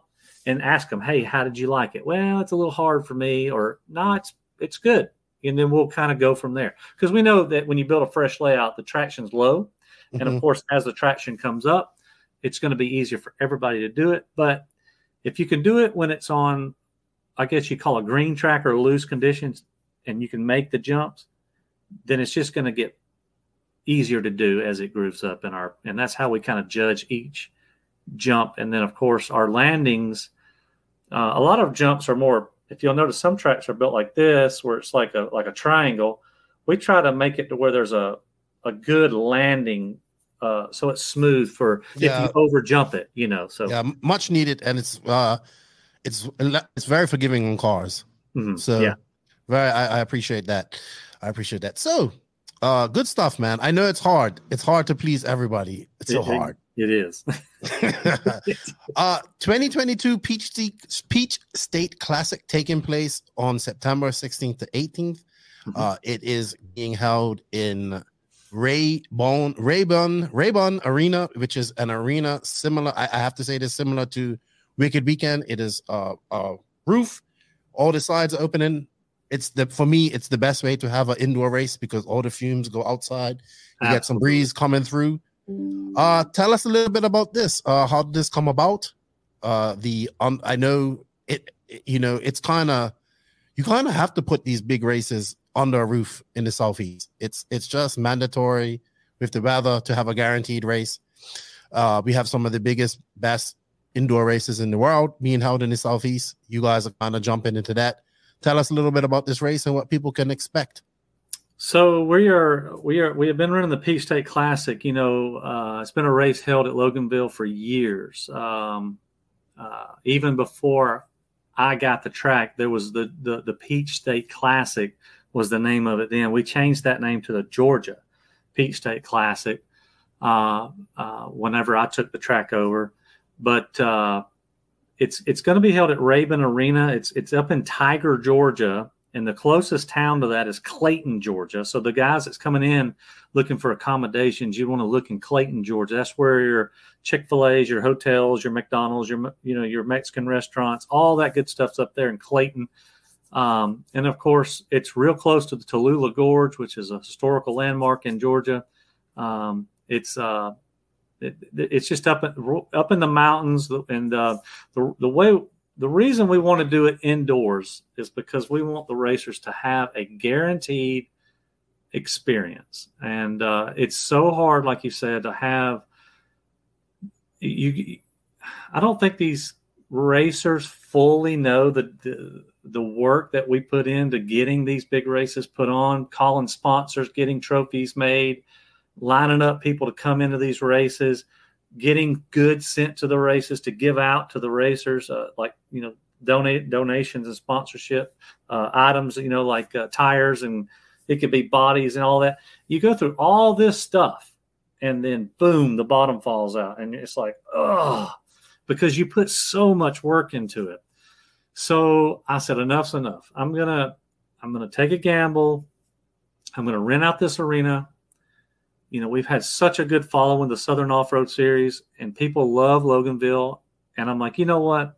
I think we've got enough support now to where we need to put this race indoors at Raybun Arena, give the racers what they want, and have a guaranteed race. So when you take off of work, when you go to that boss man 2 weeks ahead of time and say, I need this date off, it's guaranteed now. There's nothing going to stop it besides Mother Nature. As far as as long as a tornado don't take the place down, we're good. And that's what we recognize these bigger sponsors want. I mean, they want to know if they send Tyler Jones this year is coming from Techno to this race. He's confirmed. Thank you, John Bernard Jr. from Florida. He's the regional manager down there for lining that all up. Mm-hmm. And Techno has really, really jumped on board in this race. And thank you. But back to the arena. I mean, you've got to have that indoor guaranteed race to where the racers can know that when they come, they can take off work and come and play with these cars, and they know they're going to make it all the way through from the beginning all the way through the main. So, yeah, that's why we're moving it indoors. It's definitely not a competitive move with any other brand. This race has been going for years. I mean, we did it last year. We had Adam Drake, flew him out here to the race. I'm telling you, it rained about 6 inches. And I'm not kidding. It rained about 6 inches from the week before he got here. And I'm sitting there going, like, oh my God, what am I going to do? So we got a tip from a track up in the Carolinas. They use peat moss on their dirt to dry it out. So we went out and spent $700 on peat moss. And we spread it all over the track, took a drag, drug it around the track. And sure enough, it dried it right up, and we raced. And I think Adam Drake was like, wow, that I never would have thought you guys could have got this thing ready to race on, but awesome. You know, and yeah, I mean, that's where I think the racers see the hard work. They see us do whatever it takes to make it happen. And that. So, yeah, that's good. That's a lot of work. I was watching the guys before I just know I'm seeing it so many times. It's so much work. So this indoor track, tell us a little bit. Has there ever been an RC race up there? Similar type of dirt that we see at these indoor races. Is it the similar type of dirt we see in these indoor races? Yeah. So at race time. Yes, I sent Brian up there actually Friday. He went up there to take a look at the dirt, meet with the owner, ask how deep down we could dig, and everything. Check out the accommodations. They got a water truck, packer roller, everything. We're having a skid steer brought in. Got all that set up. The dirt is similar to the Chicopee Woods Agricultural Center down in Gainesville, Georgia, and that's where they do hold the race time events there. Okay. It's like that, but it's like a gray colored clay, and it's but you know, Brian made a video. He balled it up in his hand. It compacts real well into a good clay ball. So no races have ever been held at this facility yet. This will be the first time ever that an RC race has hit Raybun Arena, and the guys really excited. So we are too. So good stuff. I guess you guys are going to go all out on this track, like go crazy. Yeah, I think you know, we're not going to keep. We want it to. Okay, so again, I want it to be fun for everybody. I want it to be a good experience for everybody. Like you said, you can't please everybody, but I think if we give enough run up coming off the corners and make it where the guys can clear the jumps, take into accountability that there's a possibility that it could progress into some ruts or holes like you see at these arena races. You'll get these. Yes. I'm not sure the word to use, but like the little holes with the sharp edges. Yes. We don't know yet. We really don't know yet, but we think it's going to hold together pretty good. But we want to count in the fact that if it does get a little rough, you still have enough run up to, we want it to be where you can clear the jump. So that's our goal. This is our first year doing this indoors, and I feel very confident that Brian can throw a good layout in. He travels all over the place putting in layouts for easily South Carolina. I think RC3's put one in over there in Alabama. Put one in, put several in for Loganville. He's went down to Barnesville, put some in. He's busy. Yeah. He's busy. Yeah. How about driver stay on pit lane? You guys are going to make all of that as well? Like yeah. So I've been working on that since November. And it's a lot of work. I'm not going to lie. It's a lot of work. So it's all complete. It's all ready to go. And now just got to load it all up in about 27 days from now, I think. If I'm doing the math right, we got to be up there on the 12th. So we'll be there the 12th, 13th, 14th, 15th. And then, of course, practice opens 16th on Friday. And then 17th is Saturday, the mains or the qualifiers on the 17th, and then the 18th should be the Sunday for the main. So how will practice? Will it be open or open practice? Yeah, it'll be just like your typical. Like if you went to an arena race around here, we got Lance McDonald coming calling a race, so he's going to run it the way he runs. The race is all, if you're used to going to a Lance McDonald race, you'll be right at home. So 3-day race, 3 qualifiers on Saturday. How long are your mains? I think you said possibly double A mains for electrics as well. I mean, yeah, double A mains for electrics. Yeah. So of course, the length of that will probably come down to I would say the entries. You know what I mean? So, but typically, what you got from the race that was in Gainesville is what you'll probably get there. Is what what I'm probably thinking Lance will do as far as his links on his runtime. Yeah. All right. I see you've been really active on Facebook. Everybody that's coming is getting confirmed. That's cool. I like that. I see you got Danny coming in from WRCE with Lance. Does a great job. Danny does all my work, like all my intros and all that stuff for me now. In fact, I was just talking to him today because I'm getting an intro done for the Worlds. So we're going to have some coverage. That's good. Yeah, that's what I appreciate more, being able to watch this race and see what you guys are doing. And I think the more content that we have out there in the algorithms, in the atmosphere out there in the interwebs, is the better is for RC. So that's great. I'm glad you thought of that, because it's always easy to say we don't need it, but you do need it in the end, and that's how I think that's how manufacturers judge their races, and then they start sending people to those races as well. What's going to give us the best online presence? So yeah, you got a lot of work ahead of you, man. A lot of work. Yeah. Yes, I do. Yes, I do. I've got a lot of sponsors that's jumping on board. Sure. And I would love to sometime during this podcast to make sure I thank them. But I tell you what, the phone's been ringing off the hooks. Troy, I think Hanson from A-Main Hobbies, and he's sending out a package.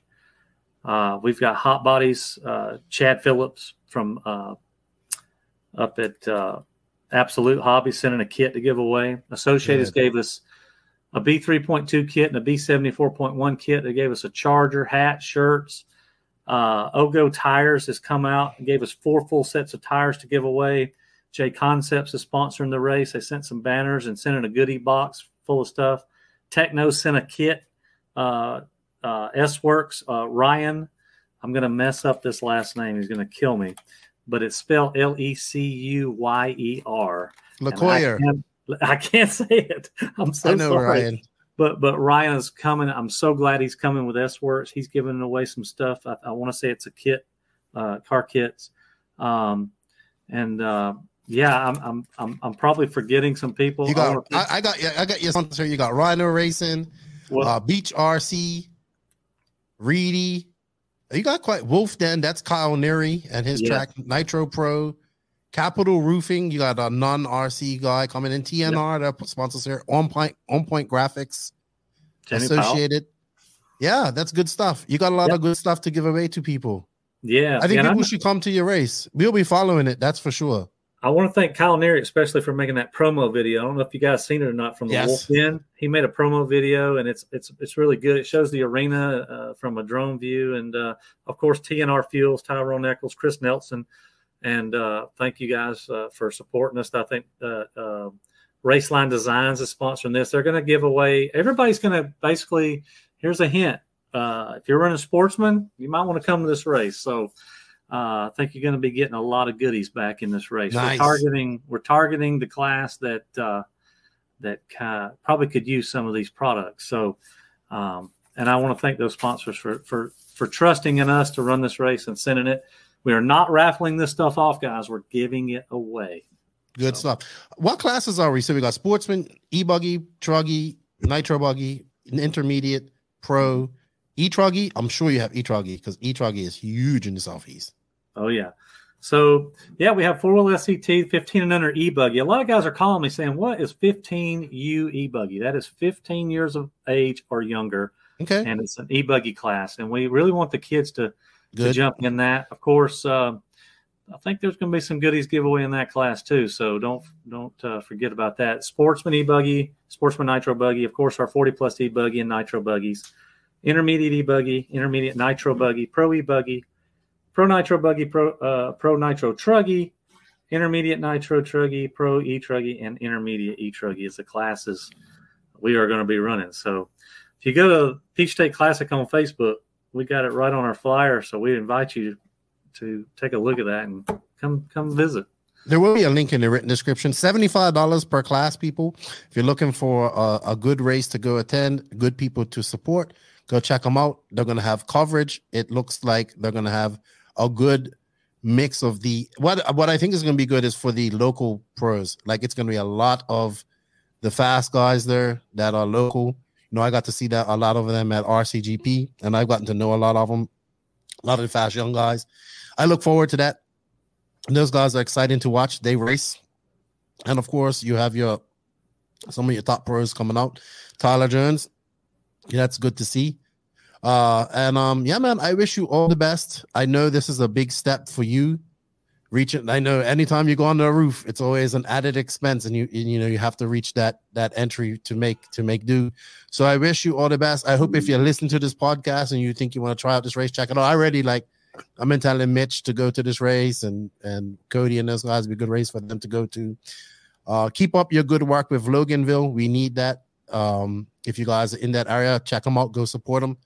So go club race with them, and keep doing what you do for the Southeast racing community, man. This is what keeps RC going. You know, people like you.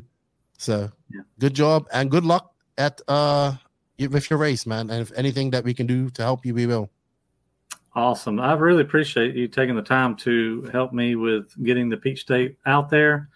And also want to thank Inspirator for somebody that inspired me to do this RC track owning thing. That'd be my uncle, Tim Moon. He used to run Coral Springs years ago back in the 90s.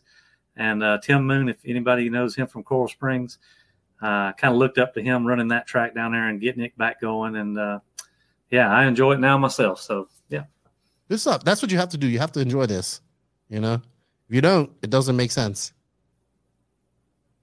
All right, Mark. Well, thank you for your time. Good luck, and I look forward to watching your race online. The dates are September 16th to 18th. Remember, everybody, entry fee is $75. It's a guaranteed race. I think you're gonna have a good time. These guys put on a good show, and thank you, man. Have good luck to you guys. Thank you, Keenan. All right, thank you to Mark for his time. Now we're going to go on to the Beach RC Bench Racing Q&A. Thank you to Beach RC for all their support.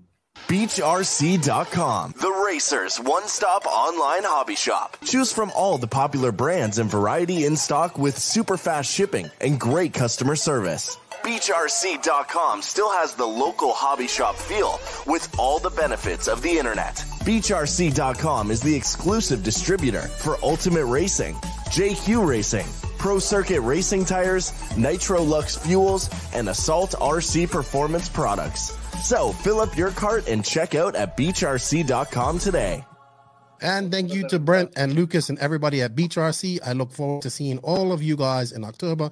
Well, I see Brent in September. He's coming to the Worlds. Thank you to everybody for the questions. We do have an affiliate link for this. If you guys can use it, it helps us out. It is in the written description of this podcast. All right. So we're going to go through these questions. We have quite a few. We have some from our Discord. If you haven't, I know our Discord's been kind of flat. Maybe we haven't been talking much on there, but everybody can talk, not just us. So we have a couple of questions from there. First one up from Jake Barrett. Do the Fiorani TAP or tap pistons actually work or provide other benefits over other pistons such as the MIP bypass or the VRP V3 pistons? So the TAP pistons are a piston that has a ball that you lock from the other side. Has a few ball bearings. Yeah, so it has 2 or 4. They have a few sets. So on the other way, it releases oil. On the other way, it keeps stuck. So that's basically the same idea as the MIP piston, just done differently. And I guess it's fine. I don't find any. What is this? What is the theory behind the barrel bearings? How does it work again? Explain it to me real quick. Yeah, so the ball is inside a hole that's sort of smaller from the other end. Mm-hmm. So you have a ball so it can't move further than this. So when the oil is coming from this side, it will push it here. But then on the other side, it can release a bit. So then when the oil is coming from the other side, it releases the oil through the ball. Okay, so it just releases the oil faster or slower, pretty much. Yeah, so exactly. So other side, it's stiff. The other side, it's softer. Same with the shim on the MIP Pistons. So basically, even the VRP Pistons have, I think they have the flaps. It's all basic concept of closing something off and allowing it to open so more oil can get through. That's the basic concept, right? Yeah. So all of them pretty much work very similarly, and just the assembly and all that is a bit different. Okay. All right, B-Main. When running on Astro, one used a combo of wheels or Schumacher staggers in the front and mini pins in the rear. Is there any time you could benefit from running a different kind of tire or compound in the front and rear when running on dirt or other kinds of tracks? Yeah, definitely. I have done it before, running triple disc in the front and reflex in the rear. I think we had a question like this before in the podcast already, but basically there can be lots of benefits. I believe Lutz does this quite often. He runs zip packs or whatever it was.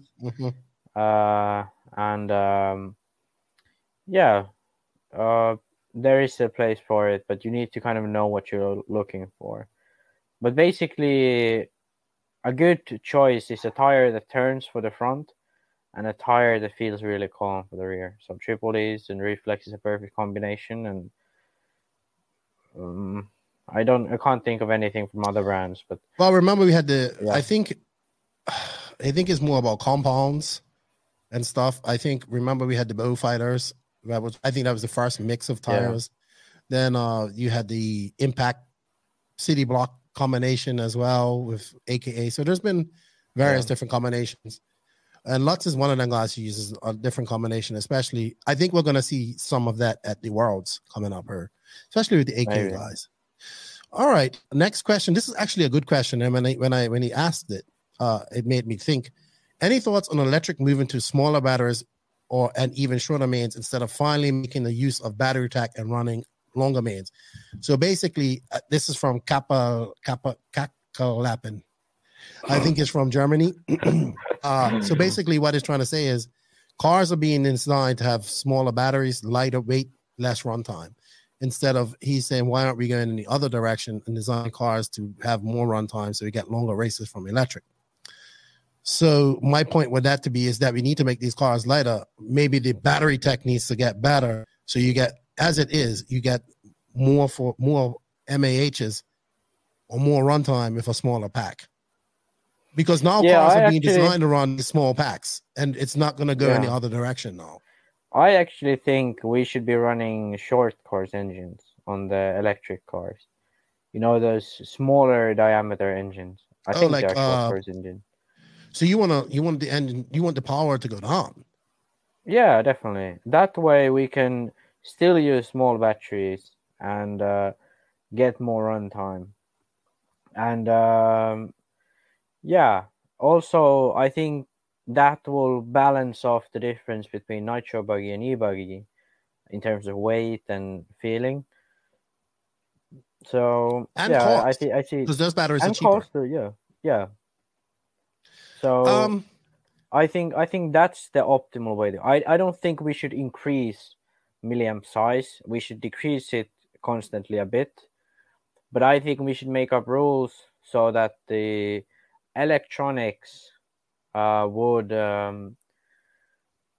make it possible to run longer mains.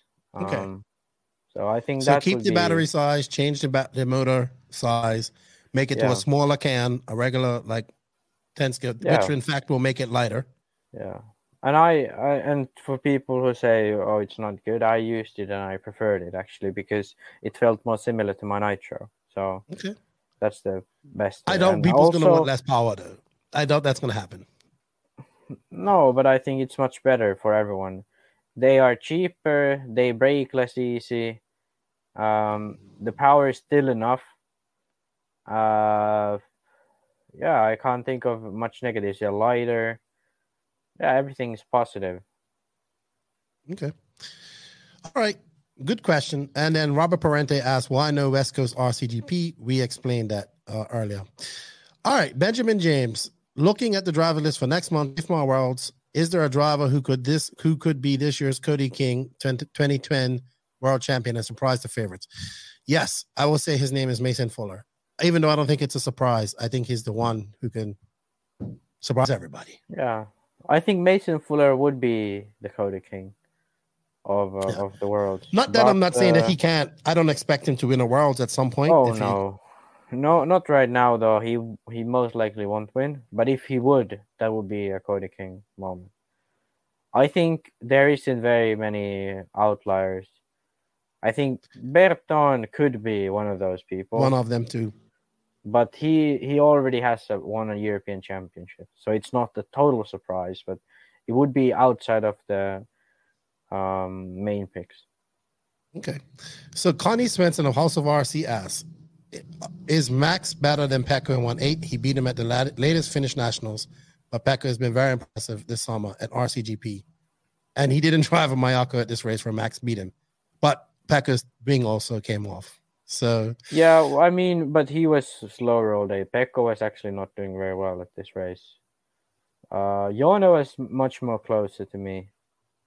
He had better best laps most runs, but I was usually faster than him over longer runs. He was faster in the semi, but in the main, I felt pretty. I got into a lead at the start, and then I mean, I was like a half a lap in front of everyone since then.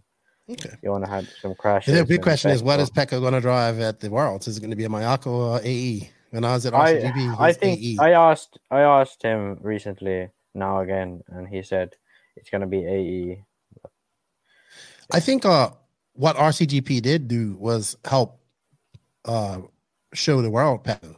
Like, you know, yeah, everybody's asking, talking about it. That's really good. And to Connie's question, I don't think I'm a better 8-scale driver necessarily, but I think you're a better mechanic. I do. Yeah, I'm definitely that. I'm a better mechanic, and most likely I have the car sort of. I understand what I need from the car to do well, whereas he sort of he might understand what he wants, but he doesn't know how to get to it. I know what you mean. That's often what might hurt him a bit. But as a purely driver, I think he is better. Okay. I can be really fast, but I think he's better mentally in longer mains or even 5-minute runs. He's better. Okay. Savage Joe Zaire Jr. of Ran Out of Talent podcast. He's geeking out over fifth scale. He's got a fifth scale. They actually have a spec class where you can only change the servo, and he's bought like this super tough body for it that costs about $200. And he's like, how much you think I could sell his actual physical body for so I can afford to build a mod fifth scale truck for Silver State? Well, I answered him, lot lizard, dealing quantity, not quality. Yeah, as Joe is freaking out over fifth scale, I really like it. But to keep up with those boys, them fifth scale cars at Silver State, you're gonna have to spend some money. You're gonna have to spend some money. I love it though. Jamie Docking, got to meet him at RCGP. It was very nice. Thank you to his wife for allowing him to come up for the second day. Very nice to meet him. Here's a question I should have asked JQ at RCGP. If you have a car with a lot of steering, is it better to dial the steering out with setup or just reduce dual rate on the radio? Always better to do it out with setup, because then you will have a calmer car. That'll be easier to drive, and you feel you have enough steering.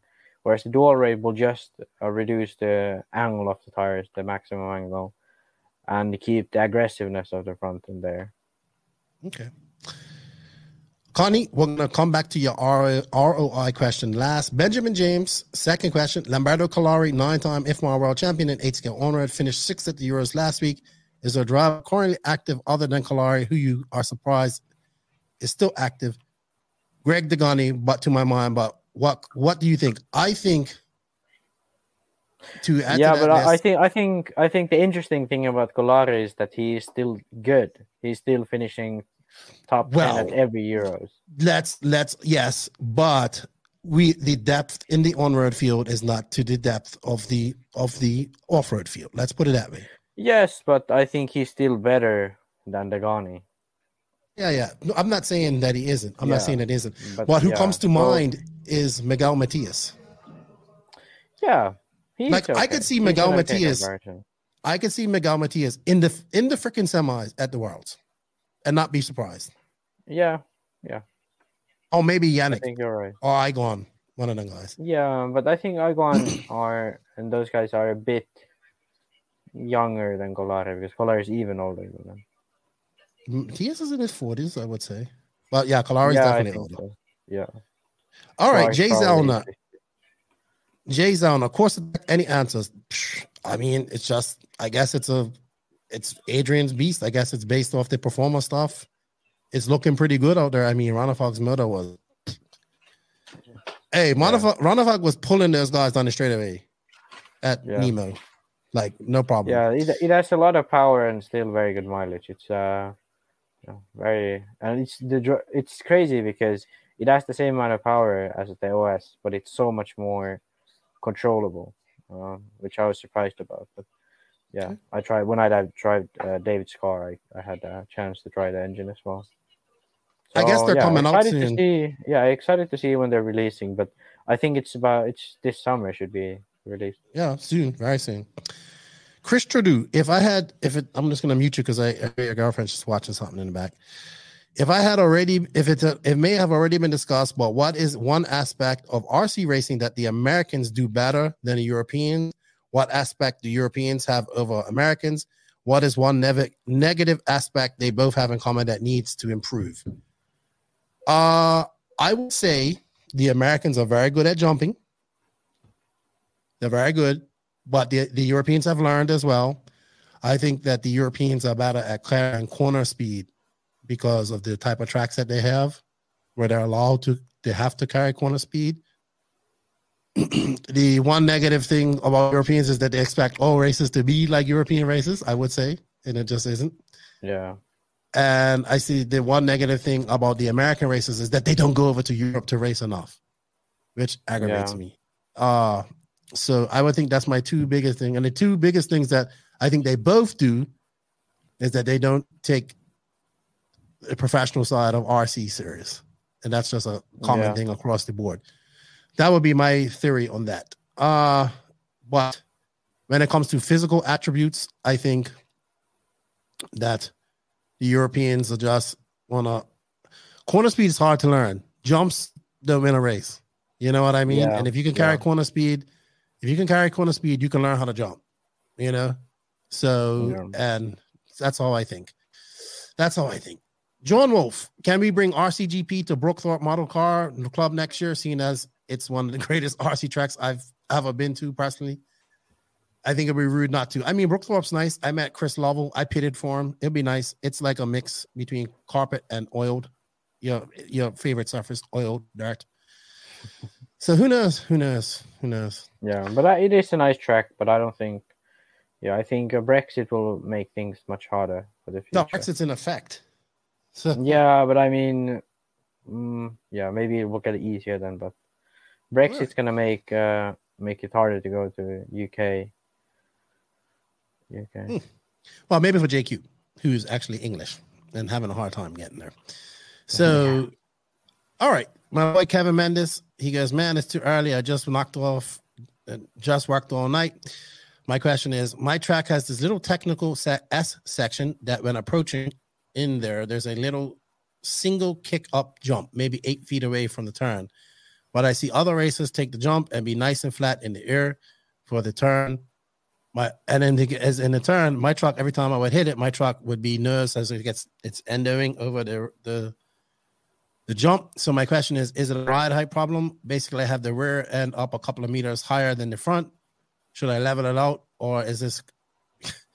Yeah, so I would think it's a lot to do with ride height as well. Maybe you have it too low, and then once you also got to, maybe them guys aren't.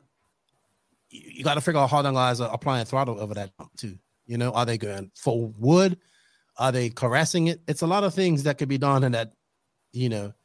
But yeah, definitely. Yeah. Also, you want to check your ride height by millimeters. So you want to get a ride height gauge and just make sure you're sticking to around the required millimeter count. Yeah. Ride height. Yeah, check the ride height. Try different stuff. Try racing it and see how it works on track. And for shocks, go to less holes and bigger holes and then thicker oils. That way you get better over those type of bumps. Yeah, and just make sure, like, yeah, it's difficult. Are they doing full chat over that jump too, as well? Yeah. By the way, he's racing in Connecticut at Hillside Raceway. It's old tracks, been around for a long time. It's up there in Connecticut. So yeah, man, try that. I think it's an e-truggy as well. So make sure you ain't got too much drag brake on your car either. Yeah, that might be affecting it as well. So it's usually simple things. You can probably fix it with just your driving, to be honest. Yeah. All right. Moving on, just finding the rest of the questions here. Sean Alcorn, what's up, Tiny? Get all the manufacturers together, make the same type of air filters and clutch bearings. How can I make $1 million in 1 hour? Get into RC with $2 million. Why the green hair? He's not in Green Day. He likes Green Day a lot. He's talking about JQ. Yeah. What special did you do for my lady? I guess my wife's birthday. My wife partied. Like, she got her friends up her and they partied. And I looked after the kids. And I bought her some perfume. For the first time, I was able to buy her something in like duty free on their way back from one of these trips. So I bought her something. And he just says, have a good day. But good question. Why don't all manufacturers get together and make the same type of air filters and clutch bearings? No, I don't know. People just want to be different. Yeah, but I mean, like at the Euros, the guys were running the Kyosho filters because they were better. You know, everybody's running more air. Yeah, but I don't know. I don't think that will ever happen. Most brands do use same clutch ball bearings, though. Yeah, but like X-Ray has some different laps in it. So yeah, good stuff. No, it's just my buddy was sending me some messages about the 10 scale and that, so I was just looking at them because that's actually on the way at the moment. So, all right. One more question here before I go on to Connie's question. I did have some Instagram questions. Oh, one was about track. So much things pulling up. 1 second. So one of the questions was on Instagram was about tracks. Let me find it. I thought I had copied it her, but I didn't. My mistake. Your fault, Max. My mistake. Your fault. All right. 1 second. Okay. So this is one of our Instagram questions, and it comes from Bjorn Tering. I'm guessing he's of Scandinavian background with a name like Bjorn. Today's track layouts are done with a nitro car in mind. First, do you think you could make other track designs if it was only an electrical track? What would they be? Well, I think, what would you do? I mean, we could have big sended jumps. You could have a lot of jumps with very short run-ups with e-buggy. Yeah, but I don't know. I think most tracks work the same way on both cars. There isn't that big of a difference. Maybe you could have jumps that would work better if you jump further away. That could be one, but that's pretty maybe much more rhythm sections because you'd have the power to power out of them. You know what I mean? Yeah. Maybe we see like a straight line rhythm section where you can jump up. You just have that power. Yeah. I think that would work. More rhythm sections, tight stuff, coming at that 90 degree, 180, which is probably going to be in just whoop. Well, it won't be whoop. It'll be zip, zip, zip, zip, zip, zip, yeah. Zip. Yeah, definitely could do stuff because you can't do that with nitro. It'll just be, you need to get that run up, you need to keep the revs up, all that type of stuff. All right. But good question. Maybe when they do an electric only race, they'll keep that in mind and make it more timing. So this was a good question. I knew it was going to take a few minutes, but it's from Connie Svensson. And he says, rank the top 5 drivers based on ROI, return of investment, for manufacturers. And base it on the perceived increase in sales. They generate divided by their salary. As we don't have those numbers, you have to guesstimate. It's not just about who might be the best ambassador, but also what they pay for them. So that's a hard question. Who is the best ROI? I think Ronnefolk, Drake, but yeah, Tebow. Yeah, Tebow, and probably 5th would be Rivkin. I gotta go with Mayfield though. He wins. I would throw Mayfield and Rivkin, even though Mayfield doesn't do any of the social media stuff. Yeah, but Mayfield is still in there because he wins so much. Right. And I would have to add, I would have to say that even Fend and Rivkin bring a lot to the board. Yeah, Fend and Rivkin. Fend is actually more important than Rivkin because Fend has been for TLR forever, and like he's known to be that guy, like the orange car from TLR that wins everything. Mm-hmm. Rivkin, yes, he's has very good success, but he's never been sort of that star boy of AE like Fend was. He was the star boy of AE, but not like Fend. I would agree there. So I look at it like this: what driver can you put a brand on his back and carry it? And there's only a few drivers I can think. I definitely you can see what Ronald Fox doing with Mayaka. It's only a year in. He's doing very well with it. Not only did he's growing it in Scandinavia. He took the bull by the horns. Like he's not just, hey, just pay me, I'm a driver. He's putting in work to build that community and all that type of stuff. So I give him a lot of credit for that. I don't think anybody else could have done that. He has the right attitude towards that. People are like, oh, you're always swinging off Ronald Fox nuts. But I just happen to know the guy, and like the guy's truly professional. Like, you know, it's not very seen in our sport. Drake, like the clout that Drake carries over to the car or the company that he supports.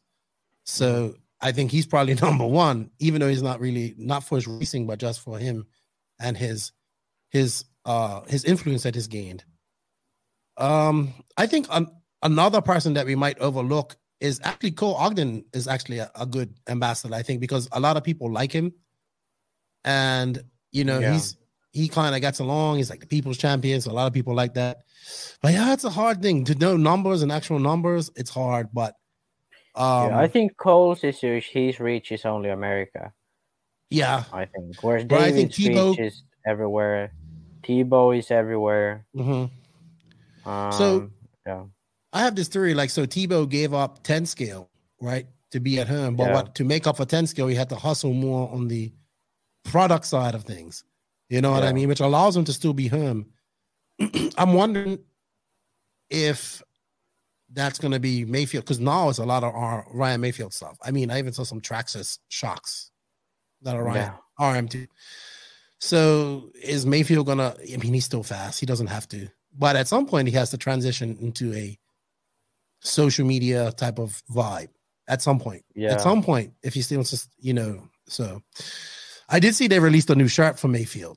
No excuse or no apologies. So they're really embracing this new bad boy image. I like it. Probably that's why they got Hooks in. Maybe Hooks is saying like, hey, let's embrace this.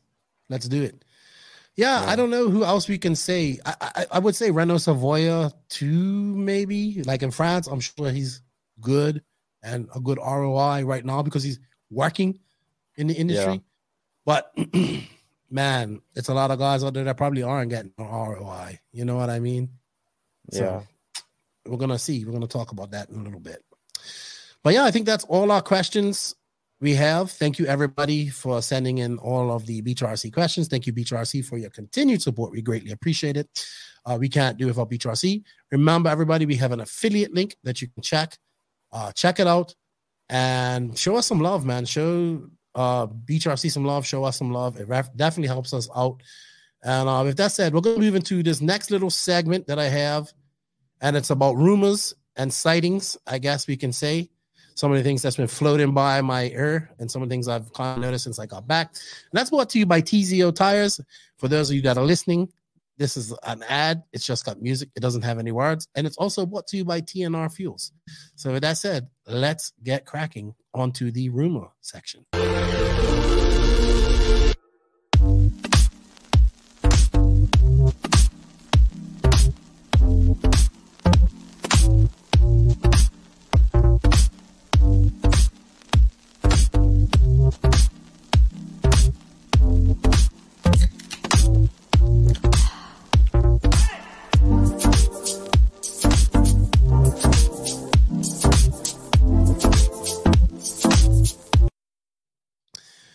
Cut off so quick. Nick needs to get a better video. We're going to talk to him or get a better video up. But thank you to TZA 200 Tires for all that continued support. Also, a big shout out to Chris Nelson and his family at TNR Fuels, because here at the NNRC, we are all about that glory, and that glory is nitro. TNR Fuels is the hottest nitro fuel on the market, owned and operated by Chris Nelson and his family, made by racers for racers. TNR Fuels is currently available throughout the USA. I believe it's available in Europe as well. For more information to support the company, purchase some fuel, get it into your local hobby shops, visit www.tnrfuels.com or contact Chris Nelson directly at his email, chris@tnrfuels.com, or find them on House of RC Facebook. Shoot him a message. He will get back to you. And thank you to these awesome companies for their continued support, and we greatly appreciate it. So, Max, I kind of was away from everything while I was out in the UK, and I was focused on that, and I missed a few things, and also we was on break. So I missed a few things, and I noticed that when I'm going to look at the entrants, there's no Seth Van Dalen or Tyler Jones on the entry list. And then I made a post about it innocently because I didn't know that they had made a post about it. And then they came on and said, yeah, they said a while ago that they weren't going. And so then I had a couple of people messaging me after that. And yeah, I think it's very strange that they're not going, but I kind of also understand probably why Techno isn't taking them. It's going to cost a lot of money. They're taking Wiggins, they're taking Tebow, and they got Barufalo. And I think Barufalo and Tebow are the two best chances. I'm not saying that Wiggins can't do well. You know, I'm not saying that, but I think Wiggins has got the experience there, and he went out to the warm-ups. I think he's there to help out. I shouldn't say help out, but you know what I mean. He's there for his setup skills and all that stuff. But it is weird not seeing Jones or Seth Van Dalen at the Worlds. I know Seth went to the 2018 Worlds as a privateer, I believe. Jones has never been to a Worlds, I don't think. And I think the writing is kind of on the wall, mostly for Jones at Techno. I think he's out at the end of the year. He's at the 10 scale nationals doing stock as well. So maybe he's looking to get back where he's going to do 10 scale and 8 scale. But I have to say this, and I like Tyler Jones and I like his dad. I have to say this. He did not set the world on fire at Techno. You know what I mean? He had glimmers of brilliance. We thought he was going to make it, but it seems like he just hasn't repeated that form from PNB. Maybe running 10 scale is going to help him get back to that form or whatever. But I will be very surprised if I see Jones at Techno next year. I would be surprised if Seth at Techno next year.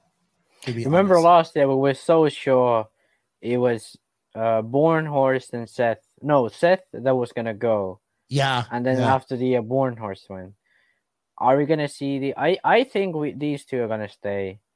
But really? I think Jones is out. I think his contract's up, and I think it's done. Okay, I think Seth still has a contract, though. I think Seth's still staying, but to me, it's just, to me, it's very odd how Techno does their team. Like, they don't send them to some places. Well, I mean, they send them to all these races, but I think this comes to ROI, too. You know what I mean? Like, they probably said, all right, we got to send, like, this world isn't cheap. We got to send a team over there. We got to go over there. What do we do? I mean, I just think I like Jones. I think he's going to have to go. So he's got to find what went missing in the last 2 years to add to his program to get back to where he was, I think. And maybe that's 10 scale, you know, so we shall see. And Seth, I don't know what's going to happen with Seth on that. I know he would be upset, and I know they're both upset about not going to the Worlds, but I don't know. I don't know what's going to happen with Seth Van Dalen. Or maybe it's like Techno's like, all right, well, these two guys, like Wiggins is kind of irreplaceable for them, I think, in a certain way. And then obviously they have Boo Ruffalo, who I think will make the main. I think Tebow can make the main at the Worlds too, but definitely strange. Yeah. Also, I'm going to be the first to say it. I might be wrong, but I think Rifkin's done at JC.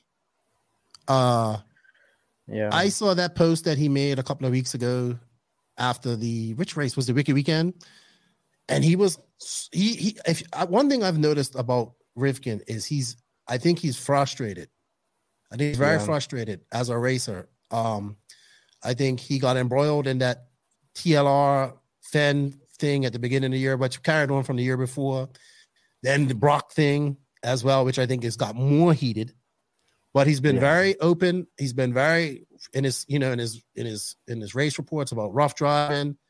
And then, in his interviews, even some of the races, he says, yeah, I went to this race and it was a complete joke or whatever. And I'm just like, woo, And then I saw that post about, I need a pit crew, someone to change tires. And he just took a picture of all his tires unglued. And I was just like, that isn't going to go over well. I think he's frustrated. I think he wants results. I think he's put a lot of pressure on himself. Like, he is the number one AE guy, and I think he's got like Aiden Horn and Cole Toller chipping away at you in 10 scale, which was his bread and butter. But I just I don't know what's going to be Rivkin's future. He just seems I could be wrong. He seems frustrated right now. Yeah. Yeah, I mean, but then what tire does he run if he leaves JC and still runs AE? I don't know. I mean, it just seems like there's some friction there. Everything else is owned by Horizon. I know. Maybe I would not be surprised to see. I would be surprised because maybe they're not as much enemies anymore, Fenn and him. But I wouldn't be surprised to see Rivkin at TLR at some point. Yeah. Well, why would you think he'd be down at AE? He gets everything he wants. But there's other people coming there. He's not probably getting the AE because AE has a shit ton of people in the back waiting. You know what I mean? That's why. If you really look about it. Yeah, but it's not even that much. It's just Horn and what about all them fast kids in the UK coming up and Marcus Carap, all them guys in Europe coming up, you got the Angaro still over there doing well. Yeah, 10 scale side, yes, but he's still the number one driver in America. Yes. So, and in 8 scale, he gets to do whatever he wants because Angaro doesn't get to decide a lot because he tests with like the designer and they test with Rivkin with But you have to admit, he does seem frustrated. Yeah. And his posts reverberate that. That's all. And then I just know, I know after the Philippine incident when the tire burning happened, that was like the nail in the coffin. Yeah. And I just know, I know Ronald runs a tight ship and he's not going to be happy with that type of talk. You know what I mean? Which, it's unfortunate. I don't know what happens to Rivkin, but look at JC's got so much competition. Like everywhere he looks, it's competition for days on the JC team. So I could be wrong, but he just seems very frustrated at things. And it's certain, I don't mind. I want these guys to show their feelings and I want them to be like this. So for me, it's not a big issue, but something's up there. Where there's smoke, there's fire. I think there's going to be a very, very interesting silly season, Max. I think you're going to see a lot of drivers leave established brands this year. I think we're going to see a lot of movement. And I think it doesn't matter what the Worlds does. You can win the Worlds or whatever. I think these moves are already in play. You know what I mean? So we shall see. That's all I have for rumors and sightings lately. That's just kind of what's been on my radar lately. You know what's hard now that I had the new Facebook. I'm not in a lot of these groups where I used to be, so I miss out on a lot of things. So I do appreciate people sending me news. But I definitely think Jones out of Techno. I don't know where he goes. Not sure what's that, but I think the question to ask is, what is the ROI on these guys? What do they bring back? You know what I mean? Are they This is an industry where your driver, it's results based. Results generate your money that you make at the end of the day and all that type of stuff. So it's hard, but it's rough. But these guys are in a position that many, many young drivers have been in before, they're on the cusp of, they're probably a paid driver or getting a salary of some sort. But it's they're also on the cusp of I got to live a real life. You know what I mean? As well. Yeah. It's like, where do you go from there? I've seen many a good young RC driver get to this fork in the road, I like to say, and they have to kind of just go to where they're gonna make money. I'm not saying that's the case for Jones. I think he still has a career, but I just don't. I think it's pressure, dude. Pressure, like it's a lot of pressure. People don't understand. It's a lot of pressure. Like when your livelihood depends on this stuff, it's fucking pressure. Like, sorry to say that, but it is. So I can see that, and I think Rivkin's suffering from that a little bit. I think because also with Rivkin, he had it. He gained a lot of. He got 2 world championships.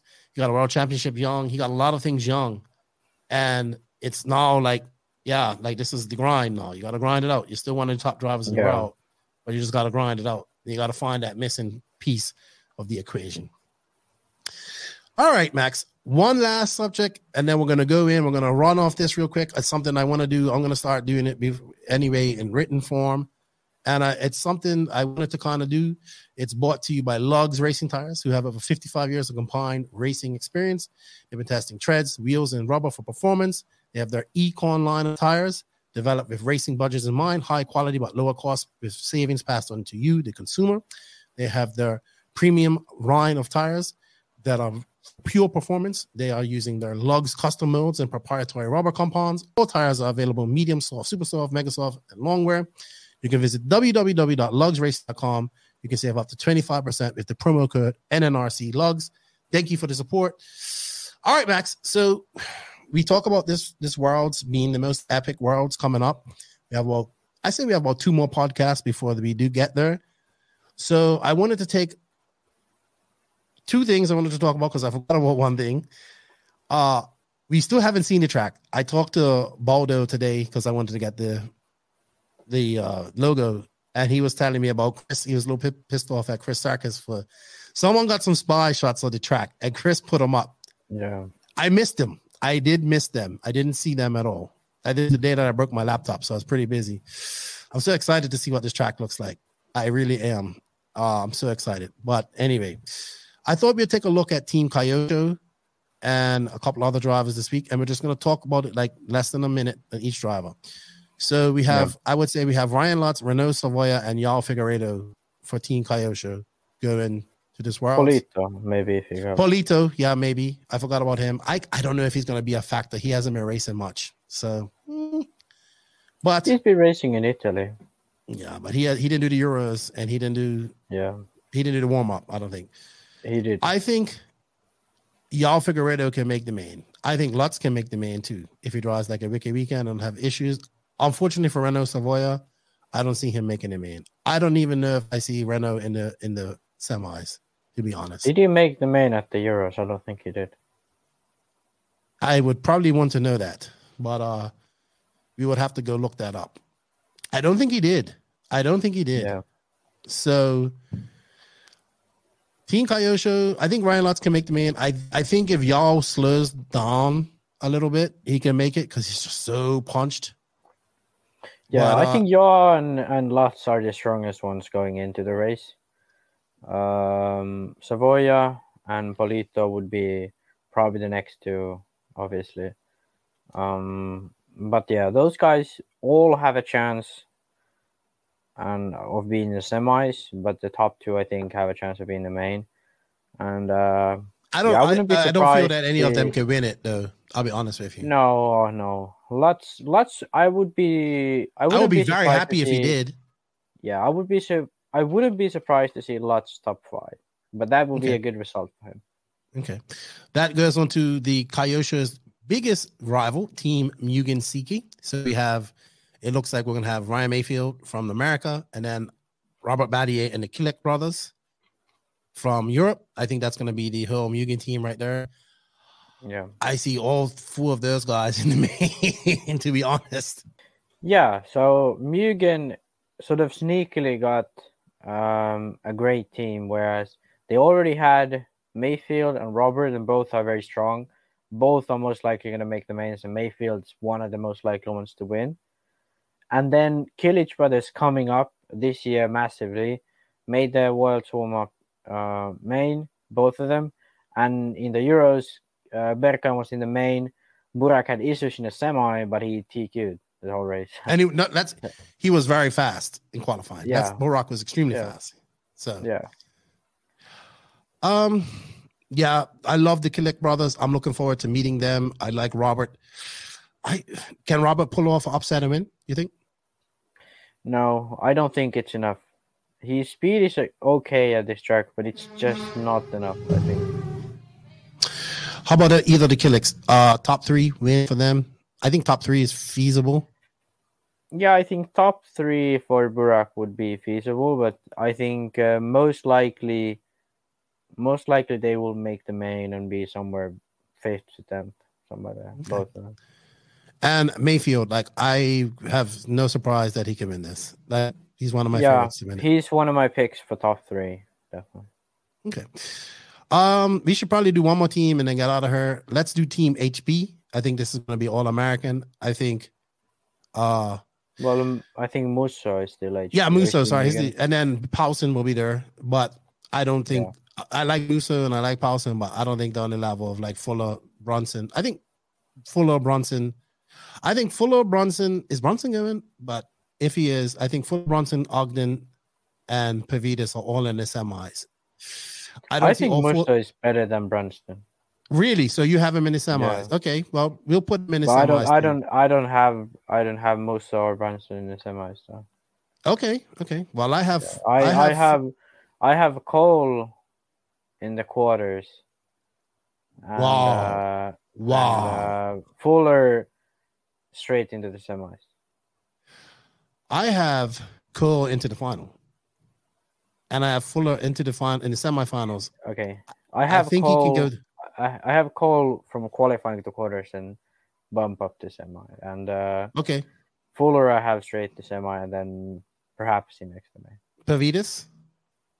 Semis? No, I don't think it's enough. I think hot race though. Hot race. He'd be on the good tires. He'd be on a good tire. Tires. But so will everyone else. Everyone else will be running hot race except for Americans. I think they will eventually.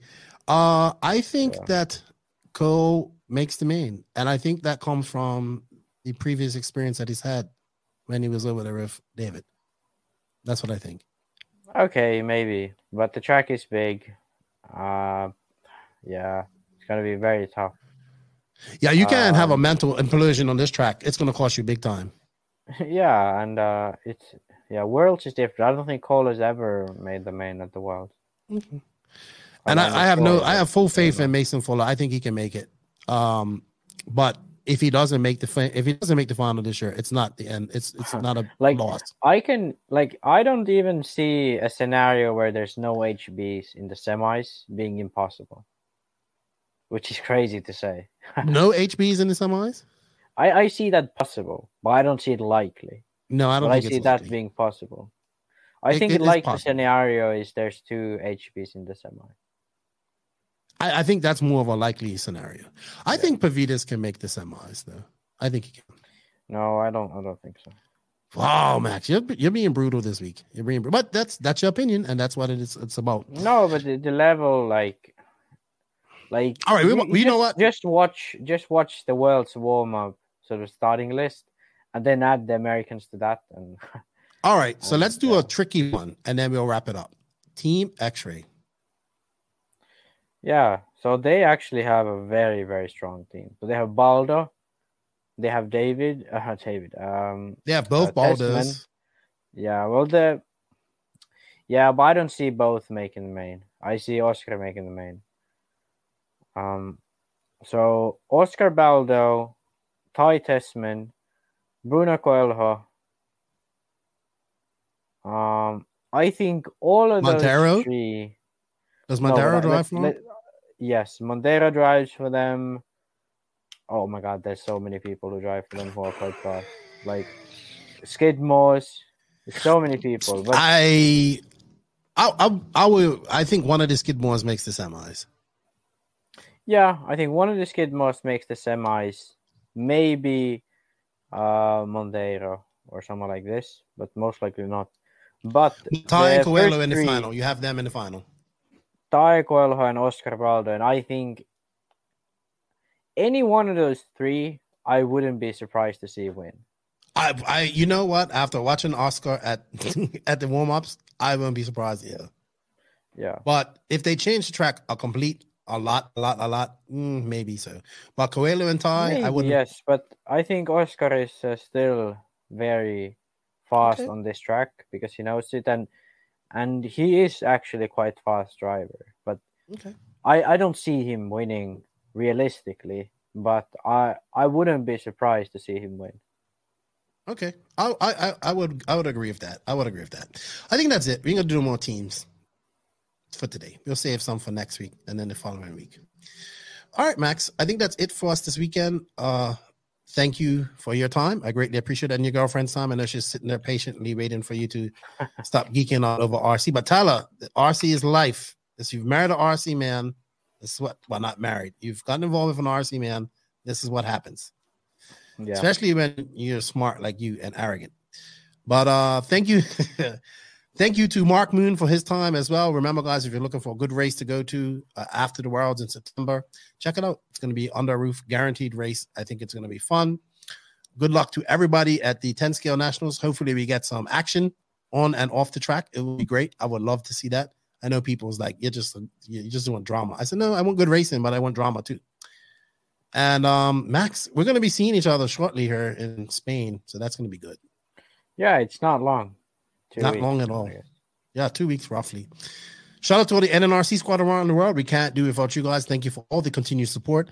Thank you for downloading. Remember to continue to download. If you ain't sub to our, let's help. Look, let's get the YouTube channel up to 3K. We're not too far away, about 400 subs left. Let's get there. 300 subs. Let's get there. So please, if you can go to the YouTube channel, hit that like, that sub button, leave a comment.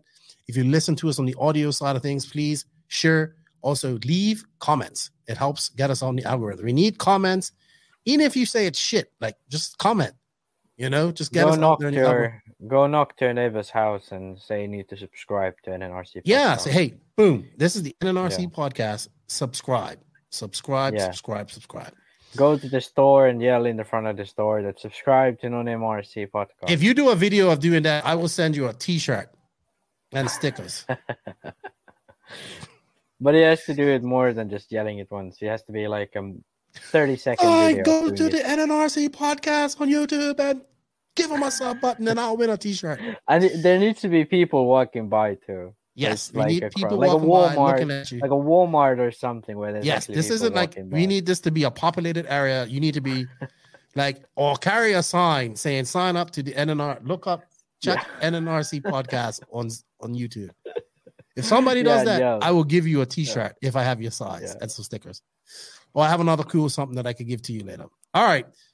Thank you to all of the patrons of the podcast. We greatly appreciate your support. We can't do it without you. If you wish to be a patron, you can join. You can do that on the written link in the description. You guys get early release of this podcast. Also, thank you to the awesome sponsors of this podcast. I am looking for some companies to finish off my budget for the Worlds. If you're a smaller company, you want to donate, help, and want to get put on that, I have to next week to get that, and then you get put on the sponsor list for all the work that we do. Hit me up. I'm looking for some extra help. You know, I'm trying to hopefully get these trips where I don't spend any money on it, like where it's all paid for. So I'm hoping that I could get this done like that. Hopefully. But thank you to all the awesome sponsors. They are Invisible Speed, TZO 200 Tires, TNR Fuels, Beach RC, High Tech RC, Mayako, Techno RC, Papa Willie's Traction Tonic, G-Spec RC Tuning, Some Pedal USA, Racecraft USA, Clinic RC, RCGP, House of RC.